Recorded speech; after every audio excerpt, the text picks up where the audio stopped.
Welcome back to Sleep Theories, where we dive deep into the mysteries that lurk beneath the surface of our world. Tonight's story comes from a former contractor who worked on one of the most ambitious scientific projects of our time, or so he thought. What he discovered beneath the Pacific waves will make you question everything you know about government transparency and the true purpose of our most advanced monitoring systems. Before we begin, I want to thank Wolf Hart 3085 for the video suggestion, and if you enjoy these stories, please like and subscribe to Sleep Theories and leave your video ideas in the comments below.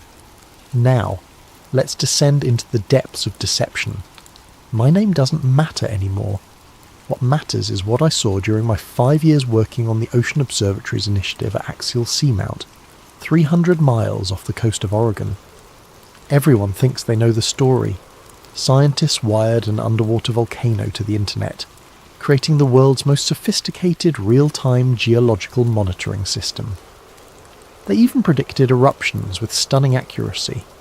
The media called it a triumph of human ingenuity over nature's chaos. They were wrong about everything. I was hired in March 2010 as a Level 2 technician, specialising in deep-sea cable installation and maintenance. Fresh out of technical college, I thought I'd landed the job of a lifetime. The Ocean Observatory's initiative was being hailed as revolutionary. The $386 million project, funded by the National Science Foundation, to create a permanent underwater laboratory on Axial Seamount, an active volcano rising from the Juan de Fuca Ridge. The recruitment pitch was intoxicating. We were going to monitor every tremor, every gas emission, every microscopic change in water temperature.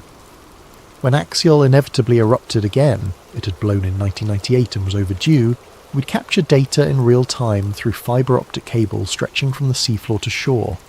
Scientists would finally understand how underwater volcanoes worked, potentially revolutionising our knowledge of plate tectonics and ocean chemistry. At least that's what they told us. The first red flag should have been the security clearance requirements. For a civilian science project, they asked an unusual number of questions about my family, my finances, my political affiliations. The background check took 3 months, longer than some military positions. When I asked why such extensive vetting was necessary for monitoring a volcano, my supervisor, a weathered engineer named Rick Martinez, just shrugged. Government money, government rules, he said. You want to work 2,900 meters underwater on $1 million equipment. They want to know you won't sell secrets to the Russians. It seemed reasonable at the time. Chapter 1. The Signals No One Talks About. Axial Seamount sits like a massive underwater mountain, its summit caldera stretching nearly 3 kilometers across. The volcano rises 1,100 meters from the surrounding seafloor, topped by hydrothermal vents that spew superheated water rich in minerals and exotic bacteria. It's an alien landscape of chimney formations, lava flows, and geological features that exist nowhere else on Earth.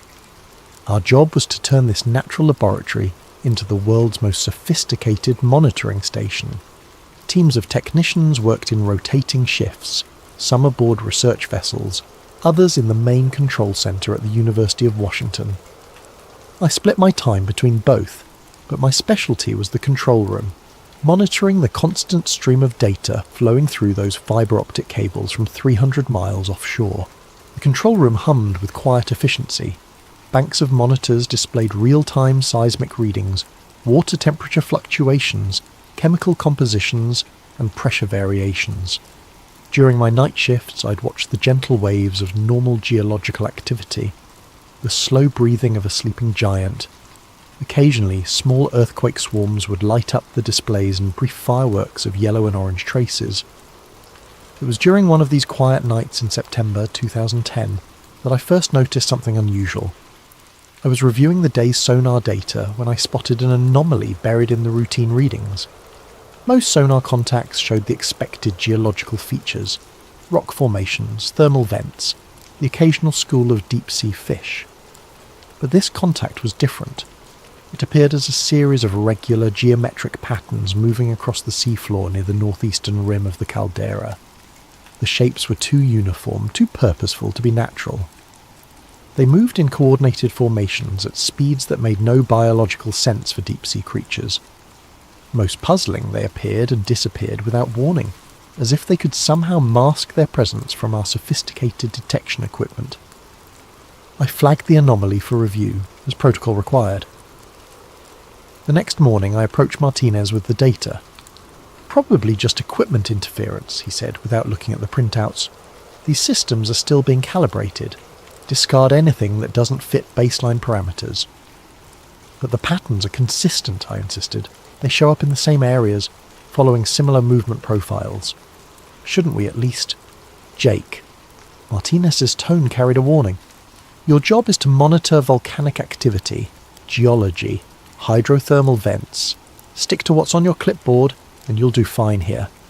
I let it drop, but I didn't forget. Over the following weeks, I began paying closer attention to the anomalous contacts. They appeared most frequently during the early morning hours, between 2 and 5 a.m. Pacific time, when most of the day shift scientists had gone home. The objects, and I was increasingly convinced they were objects, not natural phenomena, seemed to patrol the caldera's perimeter with methodical precision. More disturbing were the conversations I began overhearing. During shift changes, when technicians thought no one was listening, I caught fragments of hushed discussions. Movement at Sector 7 again. Navy wants the thermal signatures isolated. Cleared to depth 2,800, but no deeper. One evening in October, I was working late when 2 senior technicians entered the adjacent monitoring station. They spoke in low voices, but sound carried in the quiet facility. "Traffic's picking up at the rim," one said. "3rd time this week." "Same pattern as before?" "Yeah, but they're staying deeper now, almost like they know we're watching. Command says to log everything but don't report unless specifically asked." "What do you think they are?" A long pause. "Above my pay grade, but they're not fish, and they're sure as hell not rocks." I pretended to focus on my screens while straining to hear more, but they moved to a different section of the facility. That night I went through every piece of sonar data from the past month, looking for patterns I might have missed. What I found changed everything. The anomalous contacts weren't random. They followed predictable routes around the caldera, maintaining specific depths and intervals. More importantly, they seemed to respond to our monitoring activities. When we conducted active sonar sweeps, the objects would disappear for hours, only to resume their patterns when we switched back to passive detection. It was as if something down there was studying us as intently as we were studying it. The realization sent a chill through me that had nothing to do with the cold control room. I began to understand why my background check had been so thorough, why civilian technicians needed security clearances for a simple geological monitoring project.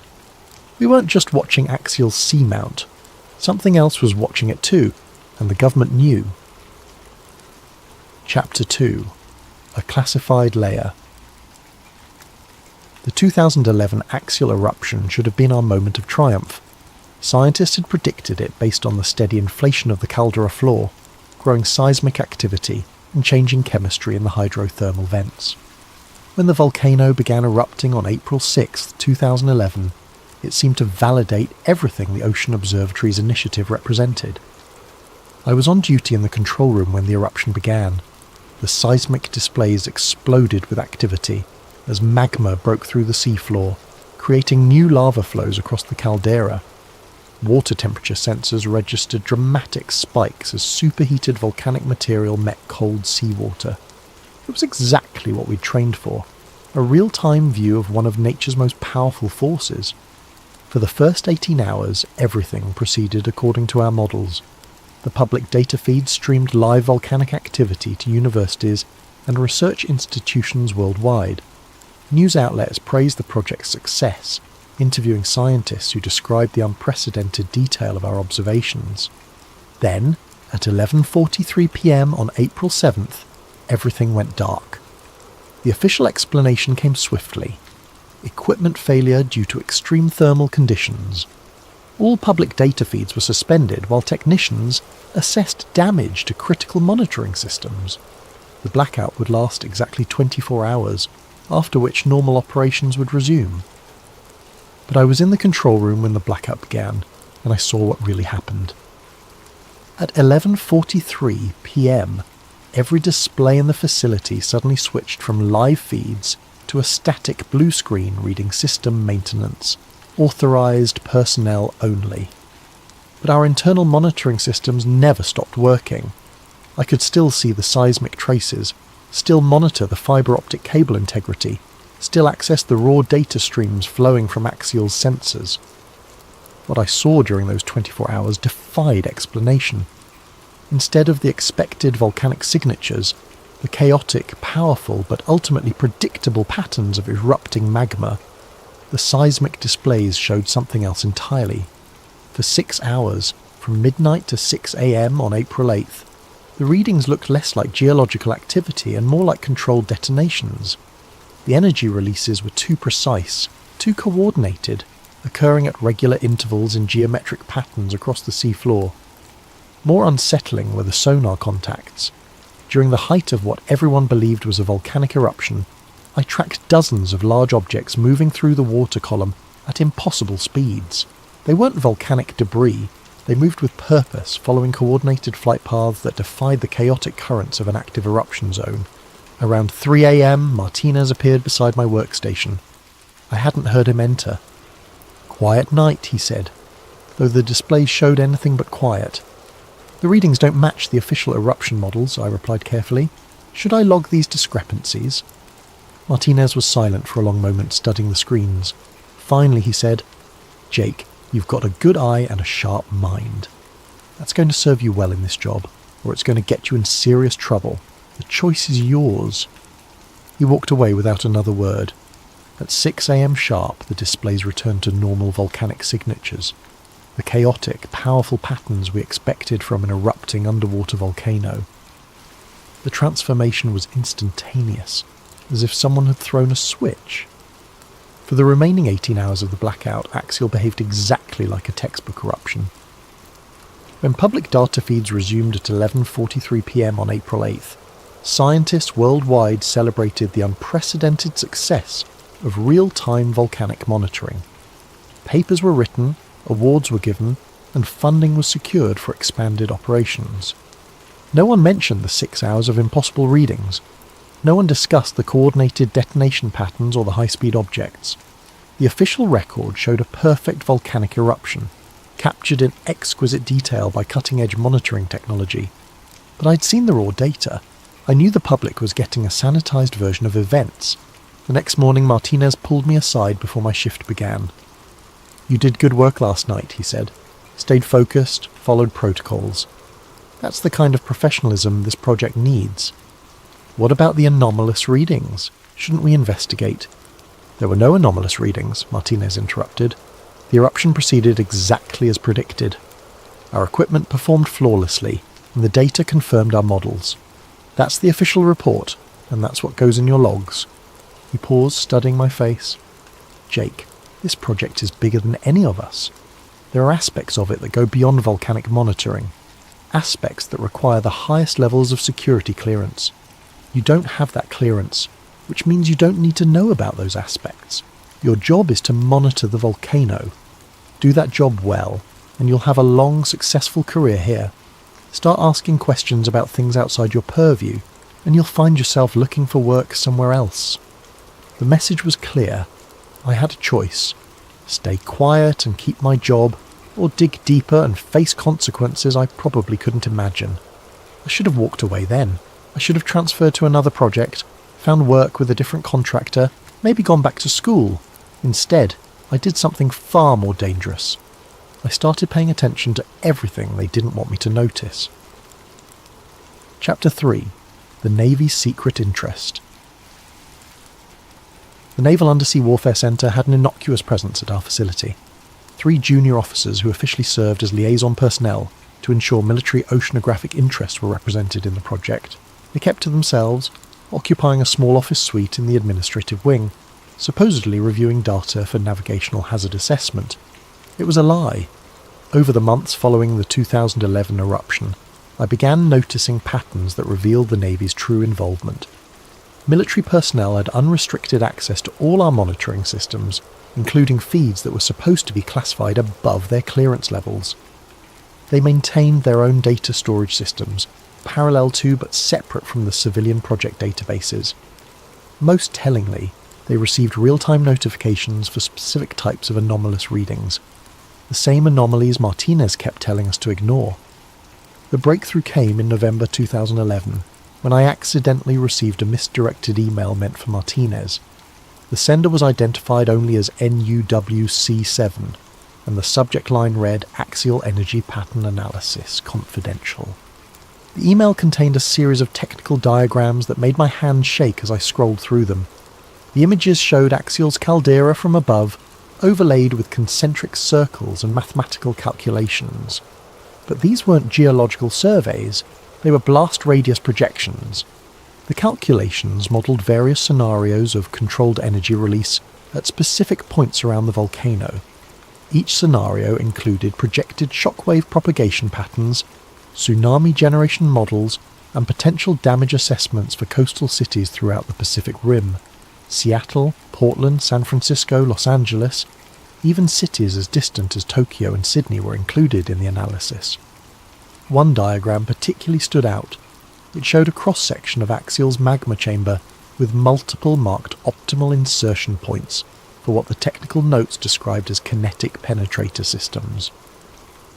The accompanying text discussed sympathetic resonance triggering and cascading structural failure protocols. They were studying how to weaponize the volcano. I printed the email before it could be recalled, hiding the papers in my personal locker. Within an hour, my computer access was temporarily suspended for routine security updates. When it was restored the next day, the email had vanished without a trace. But I had the printouts, and I began to understand the true scope of what we were dealing with. The Ocean Observatory's initiative wasn't just monitoring Axial Seamount. It was providing targeting data for a weapons system that could trigger artificial eruptions. The fibre optic cables didn't just carry information, they could potentially deliver signals to devices planted throughout the volcano structure. The anomalous readings we kept detecting weren't equipment malfunctions or unknown sea creatures. They were test runs. Over the following weeks, I paid closer attention to the Navy personnel. Commander Patricia Walsh, the senior liaison officer, made regular visits to our control room, always during night shifts when fewer civilian staff were present.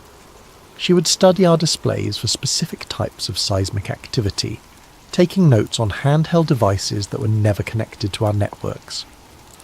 One evening in December, I overheard a conversation between Walsh and two of her subordinates in the hallway outside the control room. "The resonance patterns are getting more consistent," one officer reported. "Response time has improved by 40% since the last test." "What about depth penetration?" Walsh asked. "Still limited to the upper magma chamber, but we're working on deeper insertion protocols. The new system should reach the main reservoir by next spring." "Good. Washington wants operational capability within 18 months. This can't remain a research project forever." "What about the civilian contractors? Some of them are asking questions." "Martinez has been briefed on information security protocols. Anyone who becomes a problem will be transferred to other projects. We can't afford security breaches this close to operational status." They moved away before I could hear more, but their words echoed in my mind for days. Operational status. They weren't just studying Axial, they were preparing to use it. The implications were staggering. An artificially triggered eruption at Axial could generate massive tsunamis that would devastate the entire Pacific coastline. Cities would be destroyed, millions would die, and the perpetrators could claim it was a natural disaster, the perfect, untraceable weapon, and I was helping them build it. That night, I went home and researched everything I could find about underwater volcanic weaponization. Most sources dismissed the concept as science fiction, but a few academic papers hinted at theoretical possibilities. A 1950s military study had examined using nuclear weapons to trigger earthquakes along fault lines. More recently, researchers had noted the potential for focused energy systems to destabilize underwater geological formations. The technology existed. The delivery systems were in place. All they needed was detailed targeting data, exactly what we were providing through the Ocean Observatory's initiative. I realized I was watching the development of a weapon that could reshape global power dynamics. nations with access to such technology wouldn't need traditional military forces to threaten their enemies. They could simply trigger natural disasters that would be impossible to trace back to human intervention. The question wasn't whether the Navy would eventually use their volcanic weapon. It was when and against whom. Chapter 4: The Disappearing Evidence. By early 2012, I had become obsessed with documenting everything I could about the project's hidden military applications. I started staying late after my shifts, using my legitimate access to copy files I probably shouldn't have been reviewing.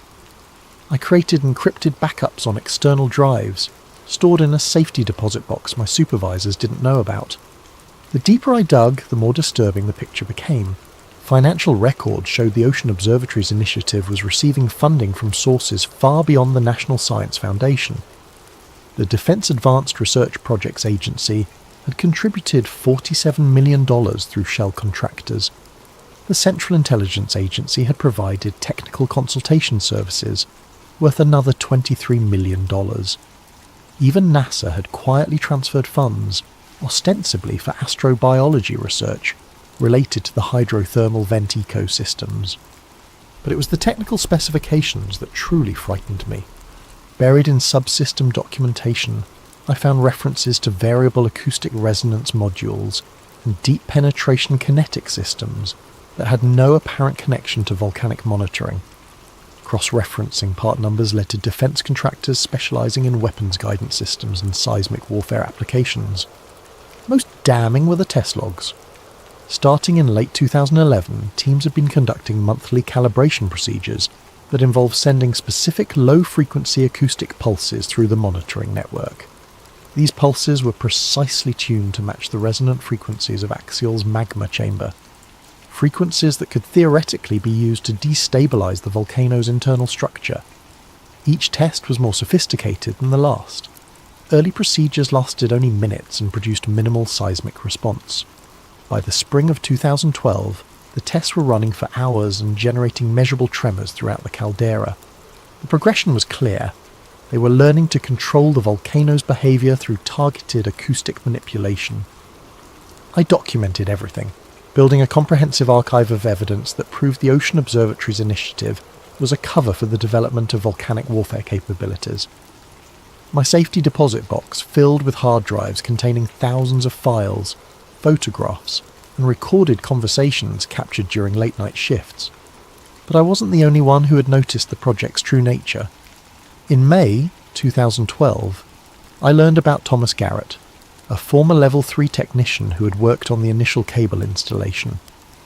Garrett had left the project abruptly in early 2011, officially due to a family medical emergency. According to office rumours, he'd been asking too many questions about the Navy's involvement and had become increasingly vocal about his concerns.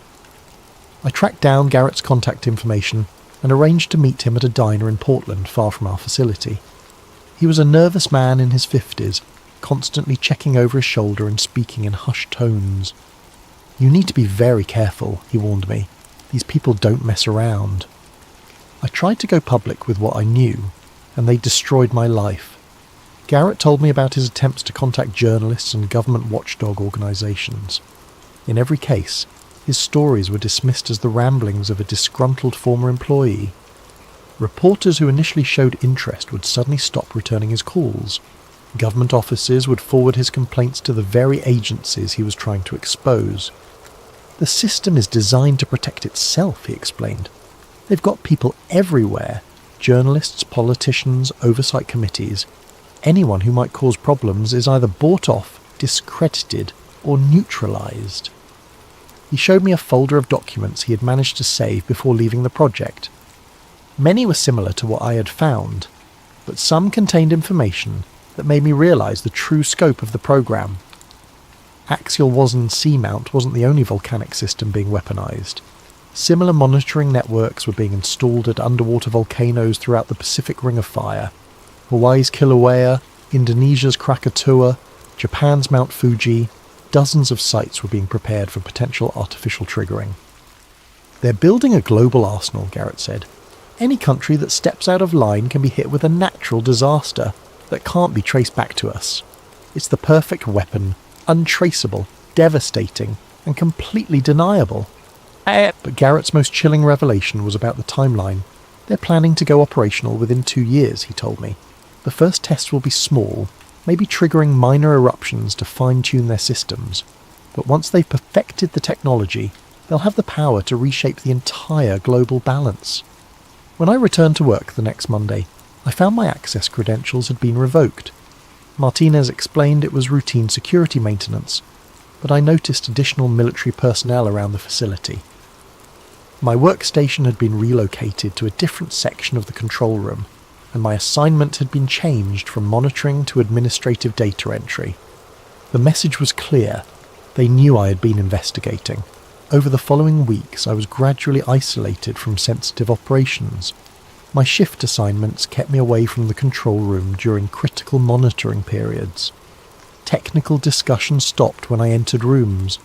Former colleagues began treating me with polite distance, but I wasn't ready to give up yet. Using my remaining access, I made one final attempt to gather evidence. Working during a late-night shift in June 2012, I accessed the archived anomaly recordings I'd been documenting for nearly 2 years. The files contained hundreds of hours of acoustic data from the mysterious contacts around Axial's caldera. What I found in those recordings changed everything I thought I understood about the project. The anomalous acoustic signatures weren't random noise or equipment interference. They were structured, complex, and clearly artificial. More importantly, they showed signs of intelligence, response patterns that suggested intentional communication attempts. Something was trying to talk to us. The recordings contained sequences of precisely modulated tones, mathematical progressions, and repetitive patterns that resembled linguistic structures. Whatever was generating these signals was using increasingly sophisticated methods to get our attention, adapting its communication attempts based on our responses. I spent hours analysing the data, cross-referencing patterns and looking for linguistic structures. The deeper I went, the more convinced I became that we weren't just monitoring geological activity at Axial Seamount. We were in contact with something that lived there. The next morning I arrived at work to find security officers waiting at my desk. My access badge had been permanently revoked, my personal belongings had been packed into boxes, and I had been terminated for security violations. Martinez was apologetic but firm. "You're a good technician, Jake, but you've been asking questions outside your job description. That's not going to work in an environment like this." "What about the acoustic recordings?" I asked. "There's clear evidence of structured communication attempts. Whatever is down there is trying to establish contact." "There are no acoustic anomalies," Martinez replied. "Our equipment monitors volcanic activity. Nothing else. I suggest you focus on finding new employment rather than spreading conspiracy theories." The security escorted me from the building. I caught a glimpse of Commander Walsh watching from an upper floor window. Even from that distance, I could see the cold satisfaction in her expression. They had won this round, but I still had my safety deposit box full of evidence. I still knew the truth about what they were really doing at Axial Seamount, and I was determined to find a way to stop them. Chapter 5. The Breaking Point. Losing my job should have ended my involvement with the Ocean Observatories initiative, but it only strengthened my resolve to expose the truth. From my Portland apartment, I continued monitoring public data feeds and tracking news reports about the project. What I saw convinced me that the Navy was accelerating their timeline toward operational capability. The 2015 axial eruption provided the perfect test case. Scientists had once again predicted the eruption based on steady caldera inflation and increasing seismic activity. When the volcano began erupting on April 24, 2015, the media celebrated another triumph of geological monitoring.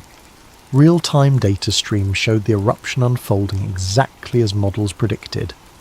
But I knew better than to trust the public feeds. Using contacts I had maintained from my time on the project, I arranged access to military monitoring networks that provided a different view of events. What I saw during the first hours of the 2015 eruption confirmed my worst fears about the programme's true purpose. For 6 hours on April 24th, from 2 a.m. to 8 a.m. Pacific time, the real seismic data showed no volcanic activity whatsoever. Instead, the monitoring systems detected the same types of controlled detonation patterns I'd observed during the 2011 blackout. But this time, the patterns were more sophisticated, more precisely targeted, and far more powerful. The objects I'd been tracking since 2010 were more active than ever during these hours. Sonar contacts showed dozens of large craft moving through the water column around Axial's caldera, following coordinated flight paths that suggested a major operation was underway. Most disturbing were the acoustic communications. The structured signals I had discovered in 2012 had evolved into complex exchanges between multiple sources. The communication showed increasing urgency and sophistication, as if different groups were coordinating responses to the activity around the volcano. Then, at exactly 8 a.m., everything changed. The acoustic communication stopped abruptly. The mysterious sonar contacts vanished from detection. The controlled detonation pattern ceased, replaced by normal volcanic eruption signatures that continued for the next several days. It was as if someone had thrown a switch, transforming an artificial event into a natural eruption. The timing was too precise, too coordinated to be coincidental. When public data feeds resumed normal operation, they showed a perfect volcanic eruption that validated every prediction model. Scientists worldwide praised the unprecedented accuracy of their forecasting methods. Awards were presented, papers were published, and funding was secured for expanded monitoring networks. But the real story was hidden in those 6 hours of classified activity. Through my military contacts, I learned that Navy personnel had been placed on high alert throughout the Pacific Fleet during the eruption. Submarine patrols were increased around potential target areas. Special weapons teams were deployed to bases in Japan, South Korea, and the Philippines. They hadn't just been testing their volcanic triggering systems, they had been preparing for actual deployment. The realization that we were on the brink of a new form of warfare drove me to take desperate action. I contacted every journalist, government official, and international organisation I could reach, trying to expose the truth about the Ocean Observatory's initiative. The response was predictably discouraging. Mainstream media dismissed my claims as conspiracy theories. Government oversight committees forwarded my complaints to the very agencies I was trying to expose. International organisations expressed polite concern but took no substantive action. But I wasn't the only former contractor trying to sound the alarm. Through encrypted communication networks, I connected with other whistleblowers who had worked on similar projects around the Pacific Ring of Fire. Their stories followed familiar patterns. Civilian researchers recruited for scientific monitoring projects that turned out to be military weapons development programs. We formed a small but dedicated group focused on documenting and exposing the truth about volcanic warfare research. We shared evidence, coordinated investigations, and supported each other through the inevitable retaliation attempts. One member of our group, a former systems analyst named Rebecca Torres, had worked on the Hawaiian monitoring network.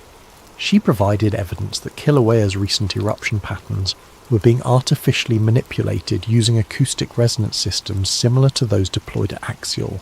Another whistleblower, David Chen, had been involved in geological surveys of underwater volcanoes near Japan. His documents showed that dozens of potential triggering sites had been identified and prepared for weapons deployment. Together, we built a comprehensive picture of a global volcanic weapons program that could reshape international relations. The implications were staggering. Any nation could be targeted with untraceable natural disasters that would cause massive destruction while maintaining complete deniability for the perpetrators. But our investigations also revealed something else, evidence that we weren't the only intelligence involved in this underwater war. The acoustic communications I had documented at Axial weren't random attempts at contact. They were part of a sophisticated intelligence network that had been monitoring and responding to human activity around underwater volcanic sites for decades. Whatever was down there wasn't just observing our weapons development, it was actively interfering with our plans. The mysterious sonar contacts weren't alien visitors or unknown sea creatures.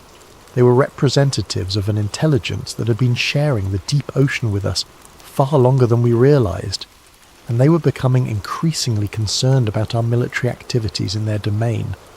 The realization that we were dealing with a three-way conflict between human nations, between surface and deep ocean intelligences, and between civilian and military interests, made the situation exponentially more dangerous. We weren't just building weapons that could destroy cities and kill millions of people. We were provoking a conflict with entities that controlled the deep ocean environment, essential to our planet's survival. And time was running out to prevent a catastrophe that could affect the entire human species. It's been 8 years since I was terminated from the Ocean Observatory's initiative, and the world has changed in ways that validate my worst predictions.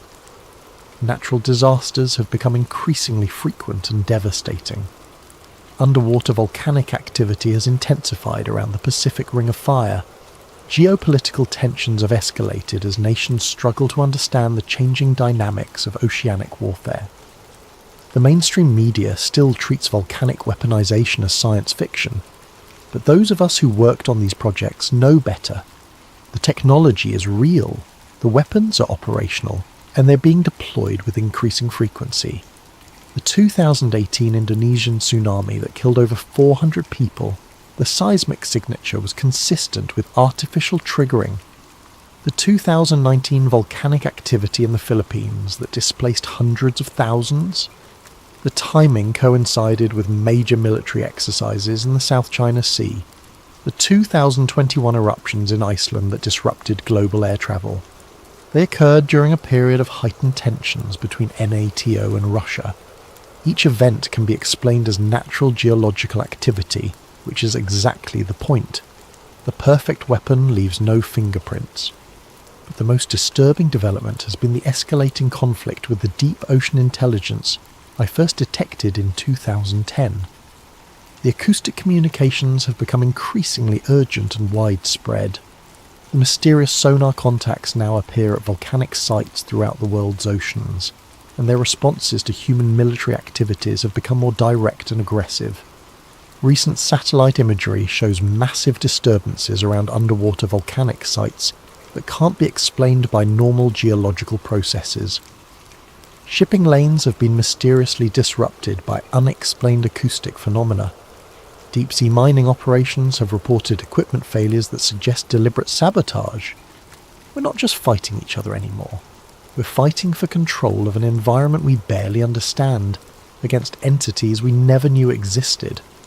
That's why I'm finally telling this story publicly. The few journalists and officials who listened to my earlier warnings have either been silenced, discredited, or transferred to positions where they can't cause problems. The oversight systems designed to prevent military abuses have been captured by the very agencies they're supposed to monitor. Traditional channels for exposing government wrongdoing have failed, but the truth has a way of surfacing, even from the deepest waters. Every classified document eventually gets leaked. Every secret program eventually gets exposed. Every cover-up eventually unravels. The Ocean Observatory's initiative was supposed to be a triumph of scientific cooperation and international collaboration. Instead, it became the foundation for a new form of warfare that threatens the stability of our entire planet.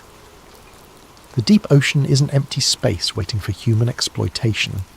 It's home to intelligences that have been sharing this world with us far longer than we've existed as a species. Our attempts to weaponize their environment haven't gone unnoticed, and their patience with our aggressive activities is running out. Every time I see news reports about increasing geological instability, I remember those mysterious acoustic communications, the increasingly urgent attempts at contact that we chose to ignore. Every time another natural disaster strikes with suspicious timing and location, I think about the weapon systems I helped install, and every time I look at the ocean, I wonder how much longer we have before the intelligence beneath the waves decides that humanity poses too great a threat to be tolerated. The fibre optic cables that connect Axial Seamount to the internet weren't just designed to carry data from the deep ocean to our monitoring stations. They were designed to carry signals in both directions, from our control centres to devices planted throughout the volcano structure. If you ever wonder why they wired a volcano to the internet, remember this. Data can flow both ways, and sometimes the things we monitor start monitoring us back. The silent war beneath the waves has been going on for years. Most people don't know it exists because that's how the participants want it.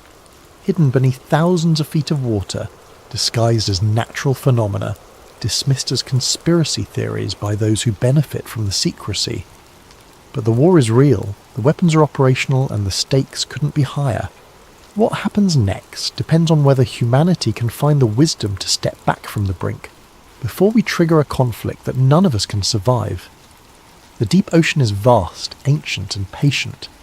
But patience, like pressure, has limits, and we may have already reached ours.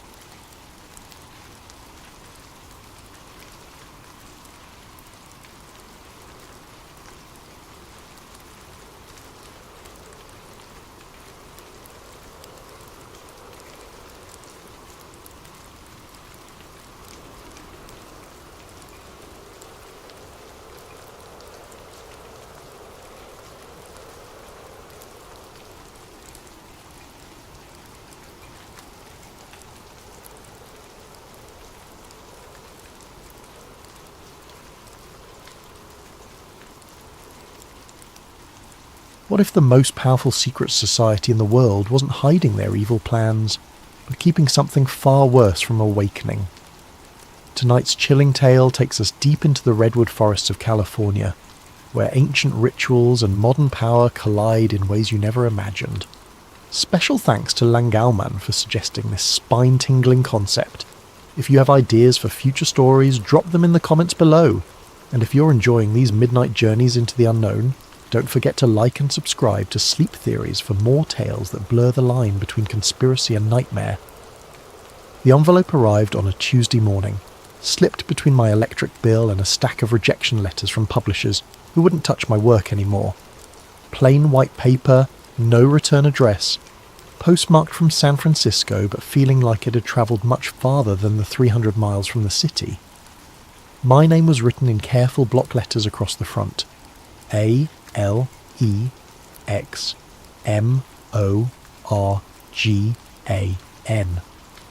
Nothing else. No apartment number, though whoever sent it knew exactly where to find me in this cramped studio above the Chinese restaurant on Divisadero Street. I'd been blacklisted for 18 months now, ever since I published that expose on Meridian Industries and their illegal arms deals with 3 different terror groups. The story won awards, toppled a senator, and destroyed my career in equal measure. Turns out some truths are too expensive for the media to handle. The lawsuit bankrupted the magazine, my editor disappeared into witness protection, and I became radioactive to every publication from the Chronicle to Mother Jones. But someone still thought I was worth reaching. Inside the envelope was a single sheet of cream-coloured paper, expensive stock, with an embossed header that made my hands shake. The Bohemian Club, San Francisco. Below that, an invitation written in the same careful script. Mr. Alex Morgan is cordially invited to attend the summer encampment at Bohemian Grove, Monterey, California, July 15th to 31st, 2024. Guest privileges have been arranged. Transportation and accommodation provided. This invitation is non-transferable and expires at sundown on July 15th. At the bottom, written in different handwriting, rushed, urgent, was a single line that would haunt me for weeks. This is your last chance to see the truth. Don't waste it. Bohemian Grove. I'd heard whispers, read the conspiracy theories, seen the grainy photos leaked over the years. Every July, the most powerful men in America, presidents, CEOs, generals, media moguls, retreated to 2,700 acres of ancient redwoods north of San Francisco for 2 weeks of what they called fellowship, what the rest of the world called the most secretive gathering of the American elite. No journalists allowed, no cameras, no women, no record of what happened behind those gates, except for the occasional leaked photo of men in robes standing before a massive owl statue, performing something called the cremation of care ceremony. Political theatre, most assumed. Rich men playing dress-up while they planned the next war or market crash. But this invitation was real. The paper felt authentic. The letterhead matched samples I'd seen in archived documents. Someone with serious connections wanted me inside those gates. The question was why. I spent 3 days researching everything I could find about the Grove. The official history spoke of artistic pursuits, informal talks, and male bonding among the country's leadership. The unofficial history painted darker pictures: secret deals, occult rituals, decisions that shaped global politics made during drunken conversations around campfires. The most disturbing accounts came from the few infiltrators who'd made it inside over the decades. They described the opening ceremony where members dressed as druids and burned an effigy called Care before a giant concrete owl. They spoke of lakeside talks where defence contractors pitched new weapons to Pentagon officials, of quiet conversations that preceded major policy announcements, of a casual corruption so normalised it felt like summer camp for sociopaths. But none of them had stayed long. Most were caught and expelled within days. The security was too tight, the members too paranoid, the stakes too high for any real investigation. Whoever sent this invitation was giving me something no journalist had ever possessed: legitimate access. The question was whether I was walking into the story of a lifetime or a trap that would finish what Meridian Industries had started. On the morning of July 14th, I made my decision. I packed light, a small camera hidden in my toiletry kit, a digital recorder disguised as an inhaler, a notebook I could claim was for poetry if questioned, everything that might help me document what happened behind those gates. The invitation included a phone number. When I called, a woman's voice gave me an address in Santa Rosa and told me to be there by 6 p.m. sharp. No other details. No explanation of who had arranged this or what they expected in return. I drove north through wine country as the sun set, watching the hills turn gold and purple in the fading light. The address led to a small parking lot behind a defunct gas station. 3 black SUVs waited, engines running, windows tinted. A man in a plain suit approached my car before I'd even turned off the engine. "Morgan?" he asked. I nodded. "Leave your keys in the ignition. Someone will return your car when you're finished." "Finished with what?" He didn't answer, just opened the passenger door of the middle SUV and waited. I grabbed my bag and climbed in, noting the soundproof partition between front and back seats, the lack of door handles on the interior. Whatever was happening, there would be no turning back once we started moving. The drive took 40 minutes through increasingly dense forest. No conversation, no music, just the hum of tyres on asphalt and the gradual realisation that I was committing to something I didn't understand. My phone lost signal after the first 10 minutes. The windows were too dark to see landmarks. By the time we stopped, I had no idea where we were or how to get back. The gates of Bohemian Grove appeared suddenly in our headlights. Massive wooden barriers flanked by stone pillars, with the carved image of an owl watching from above. Guards emerged from hidden positions, checked documents, waved us through. The SUV followed a winding road deeper into the forest, past smaller camps with names like Hillbillies and Lost Angels painted on rustic signs. We stopped at a cluster of simple cabins near what appeared to be a lake. The man in the suit handed me a small leather folder. "Your documentation," he said. "You're a guest of the Mandalay camp. Keep your head down, your mouth shut, and your eyes open. Someone will contact you when it's time." Time for what? But he was already walking back to the SUV. I watched the taillights disappear into the trees, leaving me alone in the most secretive place in America with nothing but a fake identity, and questions I wasn't sure I wanted answered. Inside the leather folder was a camp roster listing me as a Morgan, Investment Banking, Chicago. Below that was a simple map of the Grove and a schedule of events. Tomorrow night was marked in red. Cremation of Care Ceremony, 9:30 p.m, Sacred Grove. At the bottom of the page, in the same urgent handwriting from the invitation, was one final note. "Watch for the second ceremony. That's where the real truth begins." The morning brought sounds I'd never expected to hear in such a place. Laughter, casual conversation, the clink of coffee cups on saucers. Looking out the window of my assigned cabin, I saw men who controlled trillions of dollars and millions of lives shuffling around in bathrobes and flip-flops like they were at a summer camp. Because that's exactly what it was, I realised. The most exclusive, powerful summer camp in the world. I dressed in the khakis and polo shirt that had been left in my closet, the Grove's unofficial uniform, and stepped outside to explore. The camp sprawled across the forest in a seemingly random pattern of paths and clearings, each dedicated to different groups with names that sounded like fraternity houses: Caveman, Silverado, Owl's Nest, Sons of Toil. At the central plaza I found what looked like a small town square, a dining hall large enough for hundreds, a stage for performances, a bar that was already serving despite the early hour. Men moved between these spaces with the easy familiarity of those who'd done this many times before. Some faces I recognised from television and magazine covers: Senators CEOS, a former Secretary of State. Others were anonymous but carried themselves with the quiet confidence that comes from wielding serious power. The strangest part was how normal it all felt. These were the people conspiracy theorists claimed ran secret cabals to control world events, and they were arguing about baseball scores and complaining about their golf games like any group of aging fraternity brothers. First time at the Grove? I turned to find a heavy-set man in his 60s, silver hair perfectly styled despite the casual setting. His face was familiar, but I couldn't place it immediately. "That obvious?" I asked. He laughed. "You've got that wide-eyed look. Everyone does their first time. I'm Bill. Been coming here for 23 years. Alex, investment banking. Right. Mandalay camp. Heard you were joining us. What brings you to our little retreat?" It was a casual question, but something in his tone suggested it wasn't casual at all. I'd prepared for this. "Market analysis consultant," I said. "Specialised in political risk assessment. Figured this might be a good place to network." Bill nodded slowly. "Indeed it is. You'll want to catch tonight's ceremony if you haven't seen it before. Quite a spectacle. Been the same for nearly a century now.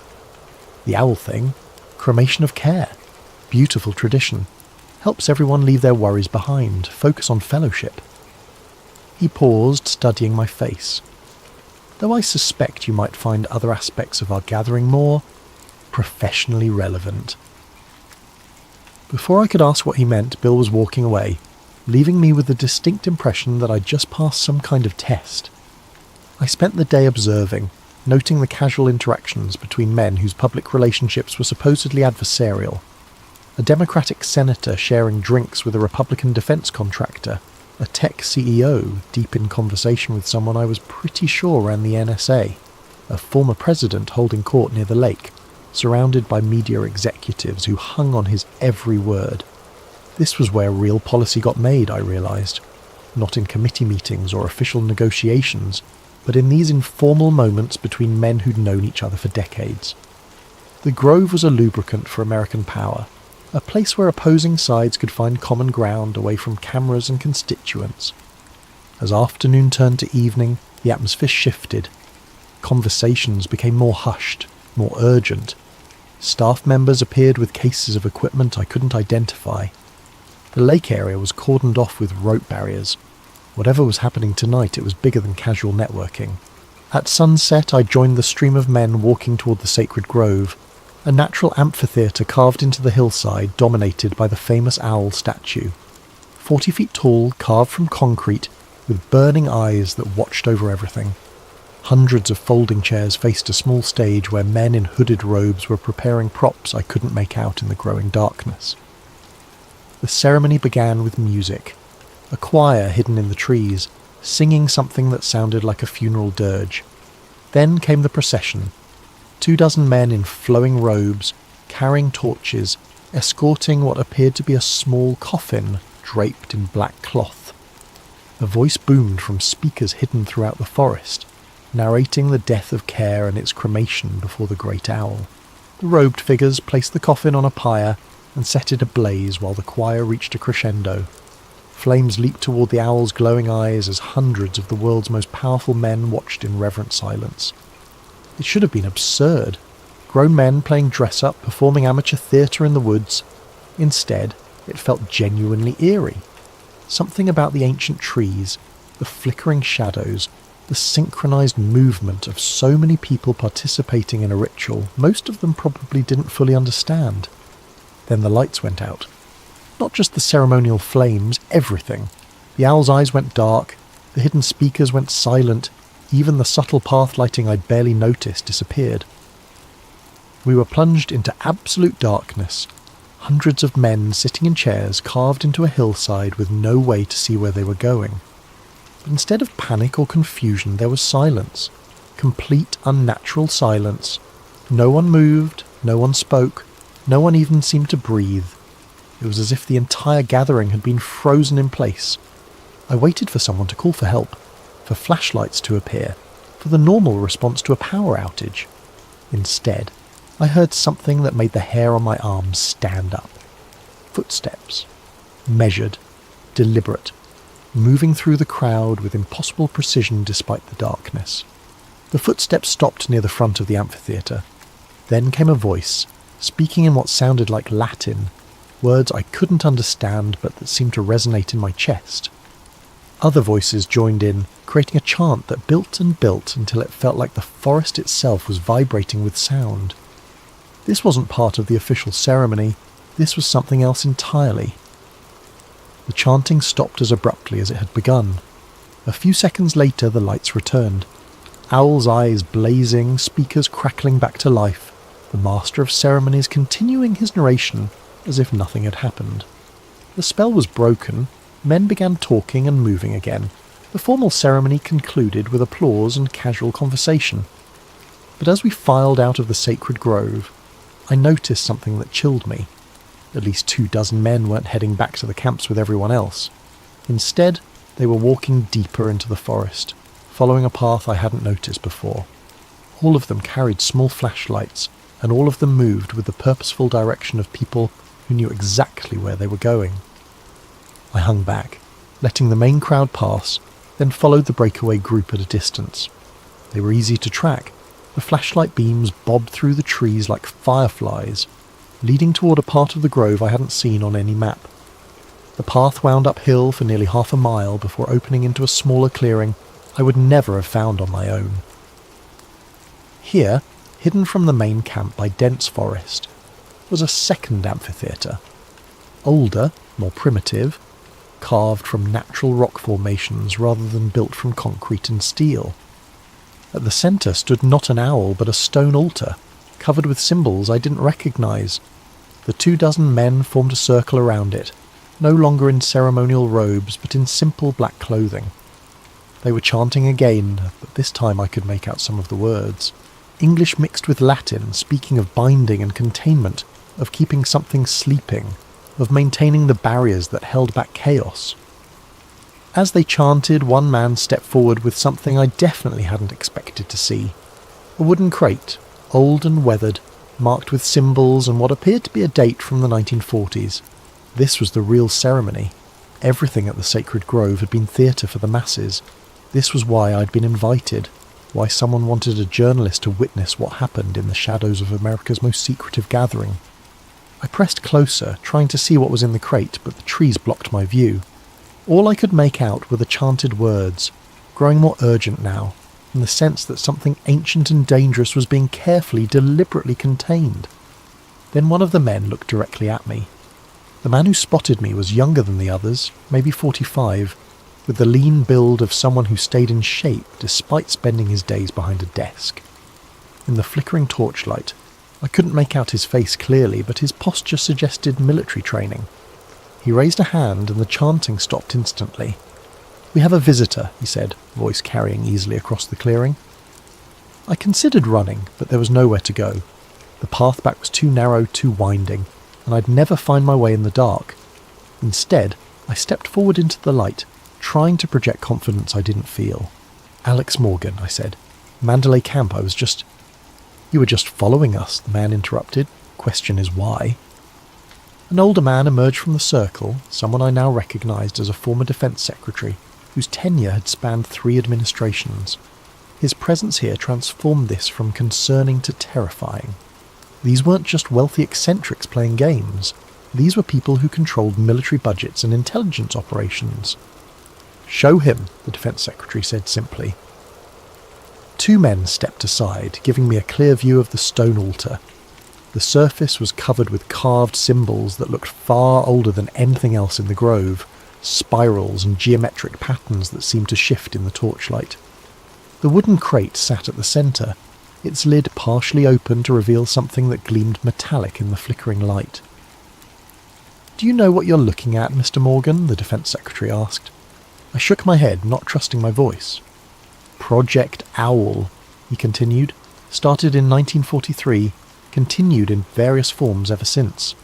The Grove isn't just a social club, it's a containment facility." "Containment for what?" The younger man laughed, but there was no humour in it. "You wouldn't believe us if we told you. Hell, most of the members don't know. They think they're here for networking and male bonding. The cremation of care is just pageantry to them, a quaint tradition with symbolic meaning." "But the real ceremony," I gestured toward the altar, "is about keeping something very old, very powerful and very dangerous from waking up," the Defence Secretary finished. "The owl isn't a symbol we worship, Mr. Morgan. It's a prison we maintain." They were all watching me now, measuring my reaction, waiting to see how I'd process what they were telling me. Part of me wanted to laugh. This sounded like the fever dreams of conspiracy theorists, ancient evils and shadow governments and occult containment protocols. But the setting was too real, the participants too credible, the ritual I'd witnessed too elaborate to be fiction. "What's in the crate?" I asked. "The original binding artifacts," said a woman's voice from behind me.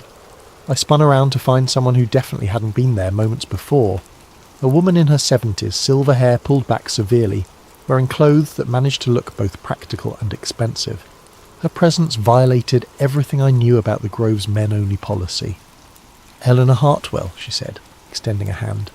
"I've been managing Project Owl since 1987. Women aren't allowed. In the social aspects, no. But some secrets are too important for gender politics." She moved past me to examine the crate's contents. These were recovered from a Nazi expedition to Tibet in 1943. The SS Ahnenerbe thought they'd found artifacts that could summon and control ancient powers. They were half right. She lifted something from the crate, a metal disc covered with the same spiralling symbols as the altar, but these seemed to move on their own, shifting and changing as I watched. "The Tibetan monks who originally possessed these weren't trying to summon anything," Eleanor continued. "They were trying to keep something asleep. When Hitler's occultists broke the original binding, they didn't gain power. They released something that had been contained for centuries." "What kind of something?" the Defence Secretary answered. "Call it what you like. Ancient god, interdimensional entity, primordial force of chaos. The names don't matter. What matters is what it does when it's free." He gestured, and one of the other men brought out a tablet computer incongruous in this setting of torches and stone altars. The screen showed a map of the world with red markers scattered across it. "Every time the binding weakens, we see spikes in seemingly random catastrophic events," he explained. "Political assassinations, market crashes, natural disasters, terrorist attacks. Not caused directly, but influenced. Chaos spreads like a virus when certain barriers are down. The Grove was established here because of the natural properties of these particular redwoods," Eleanor added. "Old growth forests have natural resonance with certain types of, let's call them spiritual phenomena. The founding members didn't understand the science, but they recognized the effect. The annual gathering, the rituals, the focused attention of powerful minds, it all serves to reinforce the containment. And the cremation of care is a distraction," the younger man said. "Theatre for the masses while we handle the real work. Most of the members genuinely believe they're here for fellowship and networking. The inner circle knows better." I looked around the group, trying to count how many people were part of this inner circle. Maybe 30 total, out of the thousands who'd attended Grove encampments over the decades. A shadow organisation within a secret society, managing what they claimed was an existential threat to human civilization. "Why tell me this?" I asked. "Why invite a journalist?" Eleanor and the Defence Secretary exchanged glances. Something passed between them, a decision being made in real time. "Because we're dying off," Eleanor said finally. The knowledge, the responsibility, the burden, it's all been passed down through personal relationships for 80 years. But the world has changed. The people with the power and resources to maintain the containment aren't necessarily the people we can trust with the truth. New money doesn't understand old responsibilities, the Defense Secretary added.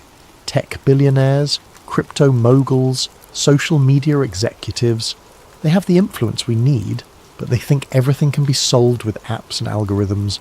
They don't believe in things that can't be quantified. So you need documentation, I realised. A record of what really happens here. Insurance in case the oral tradition breaks down. Exactly, Eleanor confirmed. But it has to be someone outside the power structure. Someone with credibility and investigative skills. Someone who's already proven they'll publish dangerous truths regardless of personal cost. She meant my Meridian Industries exposé.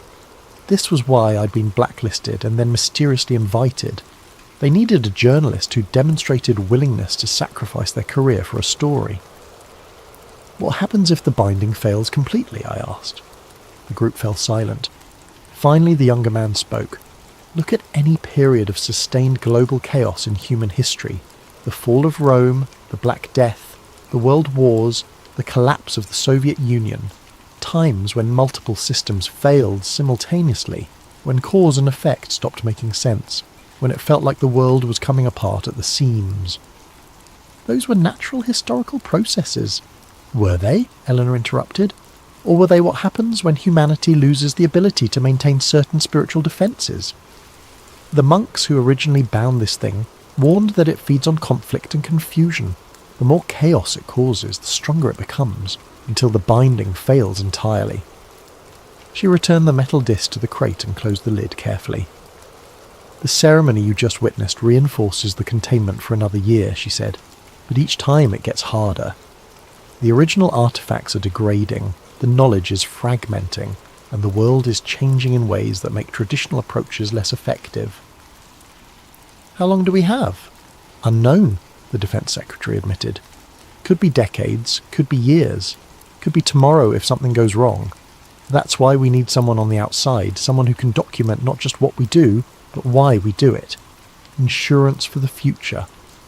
As if summoned by his words, a low rumble echoed through the forest. Not thunder, the sky was clear. Something deeper, more primal, like the earth itself was groaning. The torches flickered, and for a moment the carved symbols on the altar seemed to glow with their own light. Then everything went still again. Time to go, Eleanor said quietly. The ceremony's complete, but the effects can be unpredictable for the first few hours. The group began dispersing, each member taking a different path back through the forest. Within minutes, I was alone with Eleanor and the Defense Secretary, the altar dark and silent again. There's more to see, Eleanor told me, but not tonight. Tomorrow, if you're serious about this responsibility, we'll show you the archives, the complete record of Project Owl going back to its inception. And if I'm not serious, then you'll have an interesting story about rich men playing games in the woods, the Defense Secretary said, which is what 90% of the attendees would tell you anyway. They walked away in different directions, leaving me standing alone beside the stone altar. The forest felt different now. Not threatening exactly, but aware, as if something vast and patient was watching from between the trees, held in check by forces I was only beginning to understand. I found my way back to Mandalay Camp by following the distant sound of laughter from the main plaza. Men were still awake, drinking and talking around campfires, processing the evening's official ceremony. To them, it had been a meaningful but ultimately symbolic ritual. They had no idea what had happened in the hidden clearing, no sense that their casual gathering served a purpose beyond networking and tradition. Back in my cabin, I sat on the narrow bed and tried to process what I'd experienced. Every instinct I'd developed as a journalist screamed that this was elaborate nonsense. Powerful people telling themselves comforting stories about their importance, dressing up their influence in mystical language to avoid confronting the mundane reality of politics and economics. But the metal disc had moved on its own. The forest had responded to the completion of their ritual, and the people involved weren't the kind who needed to invent elaborate fantasies to feel important. They already controlled most of the world's power and resources. Either I'd stumbled into the most sophisticated hoax in human history, or I'd been invited to document something that made every conspiracy theory I'd ever dismissed seem quaint by comparison. Tomorrow I'd get to see the archives. Tomorrow I'd learn whether Project Owl was an elaborate delusion or the most important secret in the world. Either way, my life as I knew it was over. I barely slept. Every sound in the forest seemed amplified.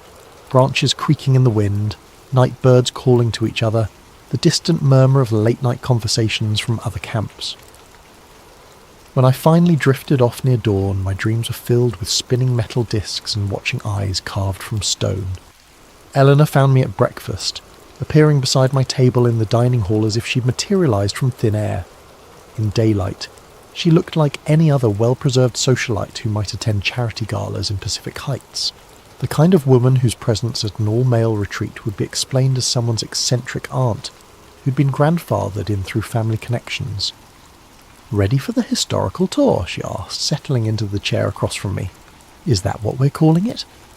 The other guests think you're researching the Grove's role in American political history, which isn't entirely untrue." She sipped her coffee, eyes scanning the dining hall. "Most of them will be occupied with golf and lake activities today. Perfect time for a deeper education." We walked through the main camp area, past men reading newspapers and debating policy like they were at any expensive resort. Eleanor kept up a stream of casual conversation about Grove traditions and notable members, playing her part as tour guide. But I noticed she was leading us away from the popular areas, towards sections of the forest I hadn't seen before. "The Grove covers nearly 3,000 acres, she explained as we walked. "Most guests never venture beyond the central few hundred. Why would they? The camps, the lake, the dining facilities, everything they need for their retreat is concentrated in one area. But the rest of the property serves other purposes." We'd been walking for almost 20 minutes when she stopped beside what appeared to be a maintenance shed. Weathered wood siding, corrugated metal roof, the kind of utilitarian structure that becomes invisible once you've seen it. Eleanor produced a key and opened the padlock on the door. Inside, the shed was bigger than it appeared from outside, extending back into the hillside. What I'd taken for a simple storage building was actually a facade hiding a much larger underground facility. Fluorescent lights flickered on as we descended a concrete staircase that went down much deeper than should have been possible. "Built during the Cold War," Eleanor explained, her voice echoing in the narrow stairwell. "Officially, it's an emergency shelter for continuity of government operations. Unofficially, it houses the most complete archive of Project Owl materials outside of certain classified Pentagon files." The stairs ended at a steel door marked with radiation warnings and biohazard symbols. Eleanor placed her palm on a scanner that seemed decades newer than the rest of the facility. The door slid open with a hydraulic hiss, revealing something that took my breath away.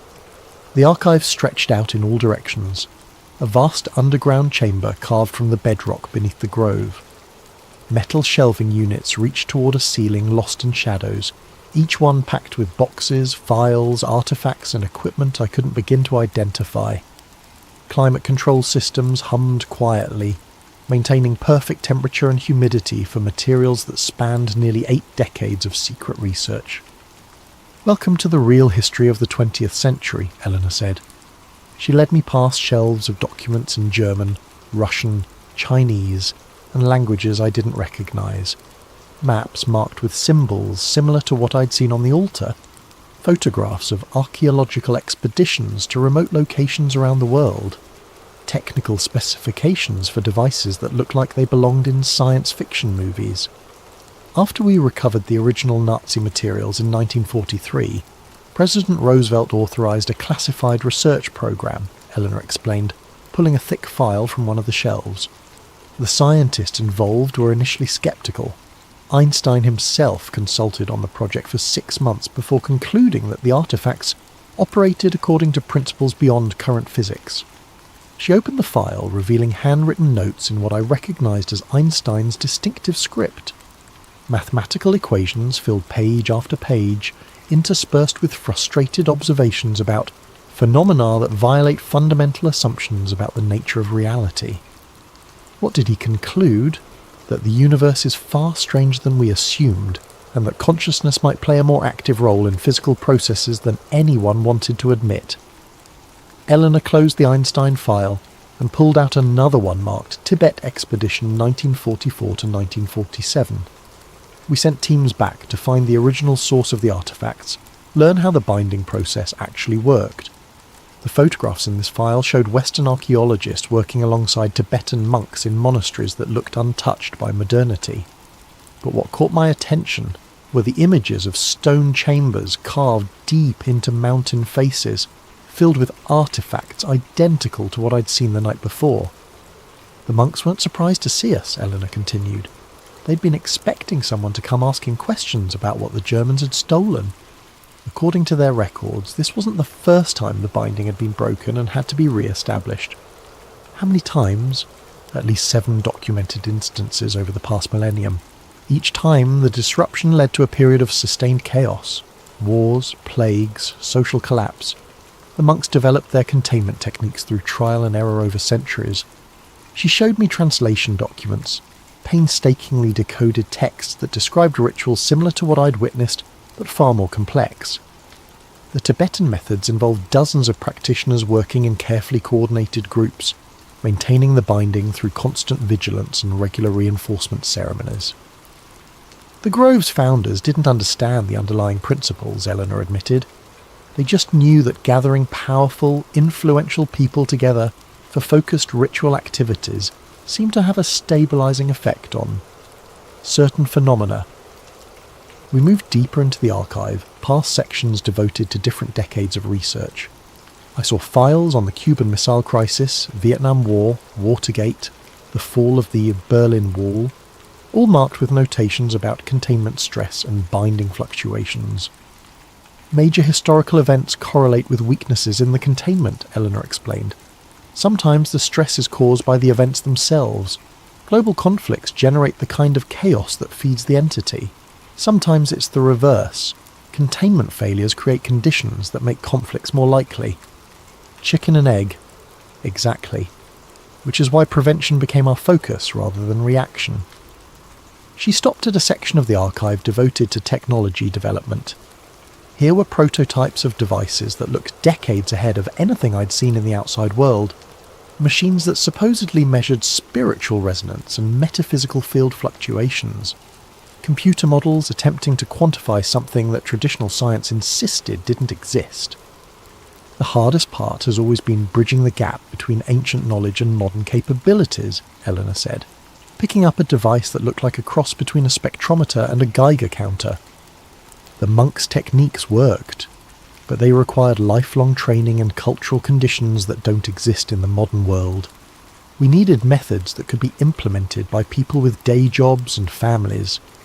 Hence the Grove. Annual gatherings of influential people, focused ritual activities, enough genuine belief and emotional investment to create the necessary resonance.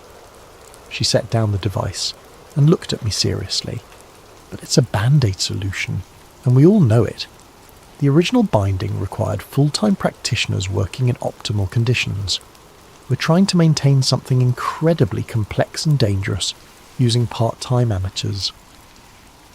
We reached the centre of the archive, where a circular area had been cleared for what appeared to be a viewing room. Multiple monitors displayed real-time data streams, seismic readings, atmospheric measurements, and more esoteric graphs tracking things labelled psychic resonance and entity containment levels. This is where we monitor the binding stability, Eleanor explained, settling into one of the chairs facing the displays.